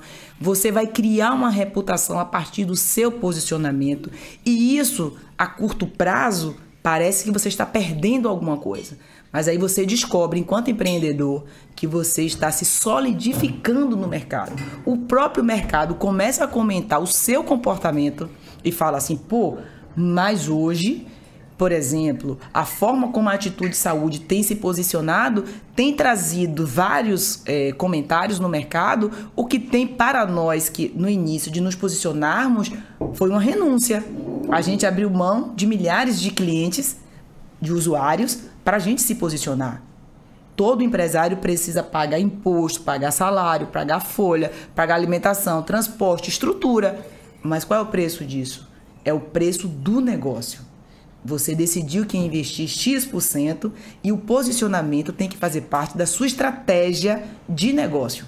Então esse custo tem que estar, você tem que ter esse capital para suportar esses 6 primeiros meses. E você também precisa... Eu costumo dizer que apesar do CNPJ existir, a gente dizer assim, a personalidade jurídica, todo CNPJ tem cara. E toda gestão tem cara. A sua cara, a cara que você dá à sua empresa, a cara que você dá ao seu negócio, a cara que você dá à sua cafeteria. O que você expressa de você é o seu negócio. Então essa reputação parte de você. A governança da sua empresa, o compliance da sua empresa vai ser feito a partir do que você acredita. Então, se eu acredito nesse modelo de compliance, a minha equipe vai produzir esse modelo de compliance. Se eu acredito nesse modelo médico, Alcides, entende que para atender as pessoas é assim, com cuidado, com carinho, com gentileza, é assim que vai ser a nossa governança médica. Então, assim, o posicionamento é você abrir mão do imediato, acreditando que o futuro vai ser melhor. E é sempre melhor.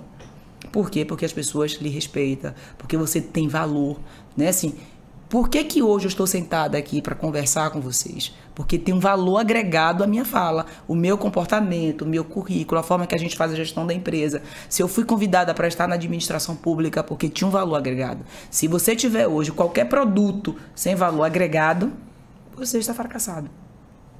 Maravilha. Deixa eu fazer uma pergunta aqui, deixa eu voltar um pouquinho. A gente está falando de cota, falou a questão, você é uma pessoa muito envolvida na política. O que você acha da cota para a mulher na política e se você acha que é bem empregado? Cadê meu livro que eu fui esquecer em casa para dar a vocês, rapaz? Isso é bem polêmico e divertido, né? Eu escrevi sobre isso, né? Onde eu faço uma pesquisa e defendo que as cotas para as mulheres na política é apenas uma engrenagem partidária. Na política de fato e de direito, os homens não querem que as mulheres ocupem o espaço de poder. É uma questão constitucional. Tanto é que agora o voto da mulher, um voto vale 2. Imagine. O peso da contagem, hoje em um partido, se a mulher tiver 50 votos, equivale a 100. Porque o partido precisa cumprir as cotas do 30%. Mas ninguém quer que a mulher ganhe, não. Porque o espaço de poder é meu, mas eu preciso performar como a lei manda. Se eu não performar como a lei manda, eu não vou ter acesso ao recurso, eu não vou ter acesso a determinados espaços de poder, eu não vou ter acesso ao espaço na TV. Então, assim, e quando eu fiz a publicação desse artigo, em 2020, eu acho, eu não achei nada. Eu não trouxe a minha opinião. Eu fui nos sites oficiais, eu fiz uma pesquisa junto ao TRE e a gente provou, eu e minhas 2 amigas que escrevemos coletivamente, provamos por A mais B que as cotas políticas, ela é uma engrenagem partidária. Eu não vejo, de fato, um partido político buscar a efetivação, assim, o investimento na figura feminina para que ela seja não apenas uma vereadora, ou depois, observe que normalmente o homem é vereador, deputado estadual, federal, senador, presidente. Quantas mulheres nós conhecemos com esse modelo de carreira? Quantas mulheres nós temos governadoras? Tá difícil você ver a mulher, realmente, ela na carreira política, né? A política já... Não sei exatamente. Não é atrativo, talvez, para a mulher? É atrativo para a mulher, é atrativo para a mulher. Só que os homens determinaram que o espaço poder é masculino. Homem branco, caucasiano, com formação superior, e a gente tem mais a participação da mulher na vereância, nos prefeiturados, mas aí quando a gente vai para a escala de deputado federal, deputado senador da República, governos de estado, né? Então, assim, por exemplo, eu estava discutindo, eu esqueci agora o nome do estado, ela foi eleita governadora ou foi prefeita, eu não me lembro agora. Por ser mulher, não tem a servidora pública, tanto governadora, não tem licença maternidade não, viu? Tem não. Se for prefeita, licença maternidade, tem nada. E aí ela tinha que levar o guri pro lugar de trabalho. Aí ela mandou ajeitar um quartinho lá, botar, porque tinha que levar o bebê. Aí todo mundo criticou, mas mandou fazer. Ela disse, sim, eu não tenho direito à licença maternidade. Não é constitucional. Imagine. Você está empregado como qualquer outra pessoa e não tem direito à licença maternidade. Tanto é empregado que você tem salário. Não é? Mas assim, aí você vê assim, sim. Por exemplo, a gente está falando muito depois de 88, que foi ter no Senado banheiros femininos. Eu me lembro que Lides, uma galera tava brigando aí para ter, Gleisi Hoffmann, não sei o quê, essa galera mais antiga, não tinha banheiro feminino, porque não foi pensado no espaço de poder para mulher. Então, assim, mulher gosta de política, mulher gosta de debate social, mulher tem engrenagem, mulher tem capacidade. Nós somos 81% do público de mestres e doutoras do nosso país. Somos nós mulheres. Nós somos os maiores assentos nas universidades enquanto estudantes. Nós temos conhecimento, nós temos capacidade, nós somos maioria populacional. Eu acho que o que falta mesmo é estruturação e o próprio apoio da família. Eu tenho várias amigas que o marido diz assim, ó, você pode ajudar, mas não pode concorrer a nada. Ou porque eu tenho um negócio que, para mim, não é bom essa exposição política partidária, você pode ficar por aqui, ajudar, mas não pode, de fato, usar o nome para se candidatar. Né? Conheço várias mulheres que se recusam a estar nesse espaço de poder, nesse enfrentamento, né? Por entender que para o negócio do meu marido não vai fazer bem, e aí desiste. Mas política é para mulher sim. Não, isso aí com certeza, para todo mundo, né? Porque a política, ela interfere na vida de toda a sociedade. Todo dia, toda hora. Toda decisão que Brasília assina um negocinho lá, vai pro Brasil todo, né? Então isso aí eu não tenho a menor dúvida que é, né? É importante, tem que ter a participação. Inclusive tem uma pergunta aqui. Rosana Rocha. Pergunta não, ela tá afirmando. Zazá vai ser vereadora. Pode escrever. mas aqui a gente está falando de um período eleitoral que vem antes, né? Deputado? Não. Vai ser deputado? Não, até porque o prazo já se encerrou, né? Já fechou, a grade já fechou. Em 2024 a gente começa as campanhas para prefeitos e vereadores e vereadores. E aí o caminhar é que vai dizer, né? Porque eu acredito que para você... Eu ainda acho, não sei se sou eu ou a sociedade da qual eu faço parte não está preparada. Eu não tenho a capacidade. Eu não dou meu dinheiro a ninguém. Não dou meu dinheiro a ninguém para ocupar um espaço de poder. Eu me recuso a ter que financiar o time de futebol, a festa disso, a festa daquilo, o botijão de gás. Eu não dou nada. Não. Eu concordo. Entende? Eu não dou, porque eu sempre digo às pessoas, olha, quando você aceita uma requisição do SUS, que já está pago por todos nós, inclusive por você, uma dentadura, um óculos, você não tem direito de cobrar nada, porque tudo aquilo que é pago está finalizado. Então, talvez seja eu que não tenha maturidade ainda, ou a sociedade a qual estou inserida não tenha maturidade. Eu não posso concorrer a nenhum cargo no momento, porque no momento em que eu for dialogar, eu não vou ganhar voto, eu vou perder voto, porque o meu papel primeiro é de conscientização. Então, o máximo que eu conseguiria é tentar... Alcides estava aqui, que é meu baba, Alcides Carvalho, a gente tá com um projeto de ter, que não é esse, é outro Alcides, que a gente quer ter um curso de formação para adolescentes de 14 aos 16 anos, porque a gente vota no Brasil a partir dos 16 anos. E a ideia é que a gente tenha um curso de cidadania, história, filosofia e política para que esse adolescente possa interferir na decisão dos seus pais, porque a gente já tem uma pesquisa que comprova que a forma como a criança age, que o adolescente age, influencia nos pais, e os pais têm vergonha de decepcionar os filhos. Né? Então, assim, se o adolescente tiver uma formação política, provavelmente o pai não vai vender o voto, a mãe não vai vender o voto, porque essa criança vai interferir positivamente. Então, a gente quer uma formação de 2 anos para que a gente consiga melhorar o nível, né? E cada um tem que fazer a sua parte. Ninguém está aqui dizendo que vai salvar o mundo ou que de amanhã para depois tudo vai mudar. Não sei, mas a gente tem que praticar aquilo que a gente prega, aquilo que a gente acredita.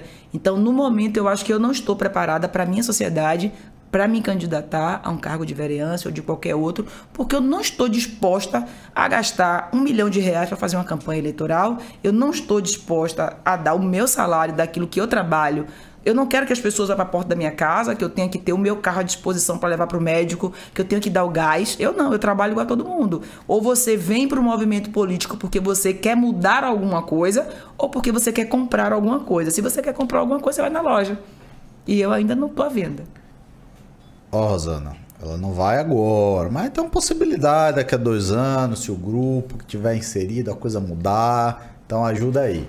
Ajuda ela, ajuda na comunidade. Então, tem 2 anos aí para formar essas pessoas. É complicado, né? A política muito partidária, legal. Ela é complicada. Então, a gente precisa de cidadãos educados para que eles possam fazer escolhas conscientes. Sensacional.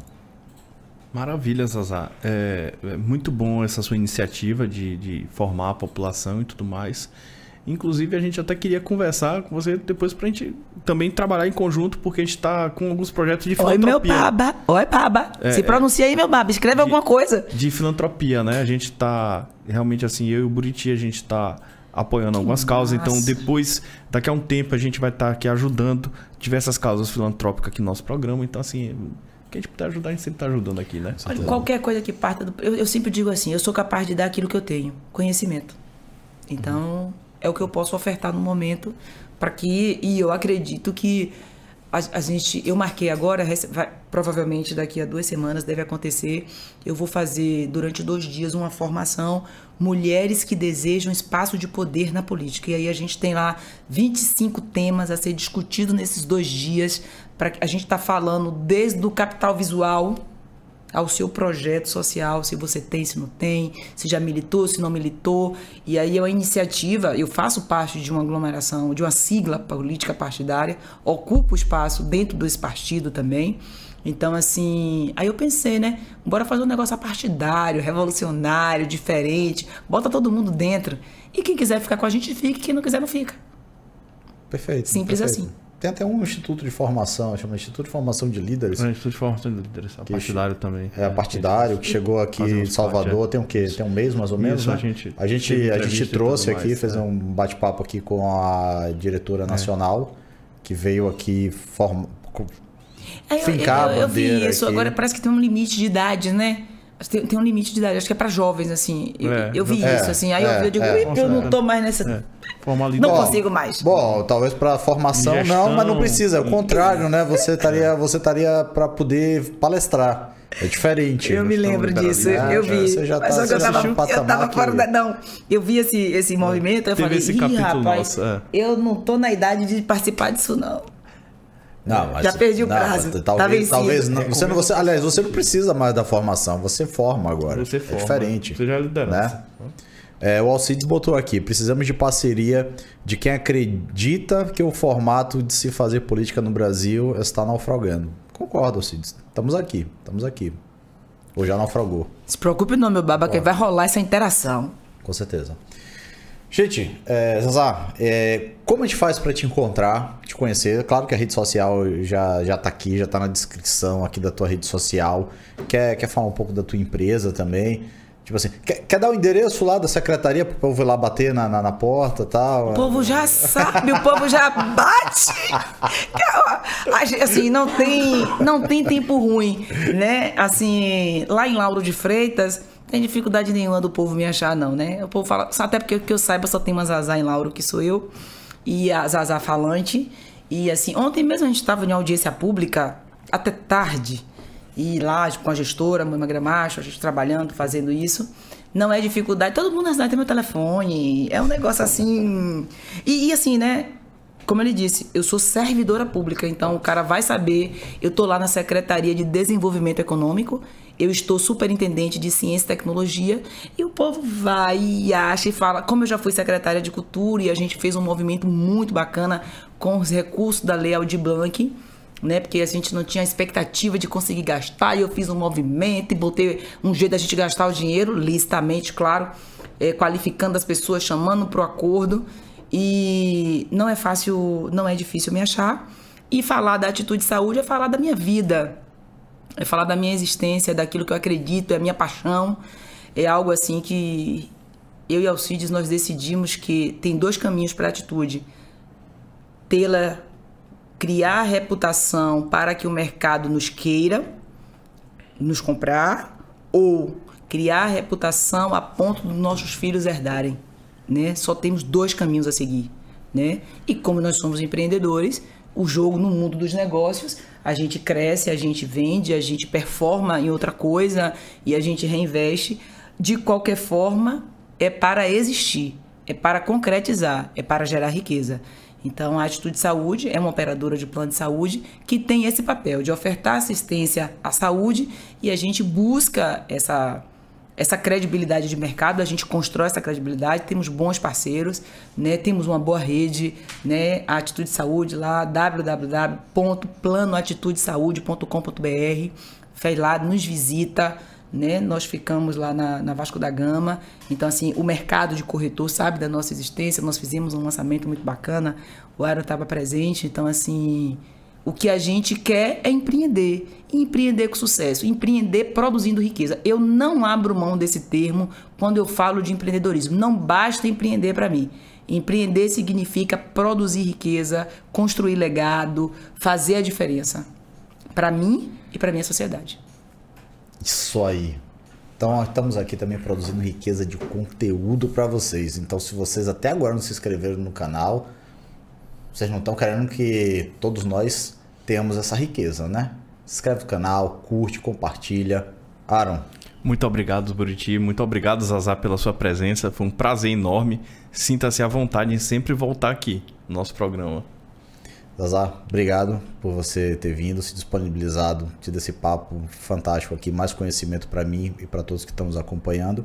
E para vocês que ficaram até aqui, a esse momento, muito obrigado. Para quem está assistindo agora, é uma gravação. Deixe seu comentário embaixo, deixe sua opinião. Estamos aqui para vocês, por vocês e pelos nossos convidados. Muito obrigado e uma boa noite. Boa noite.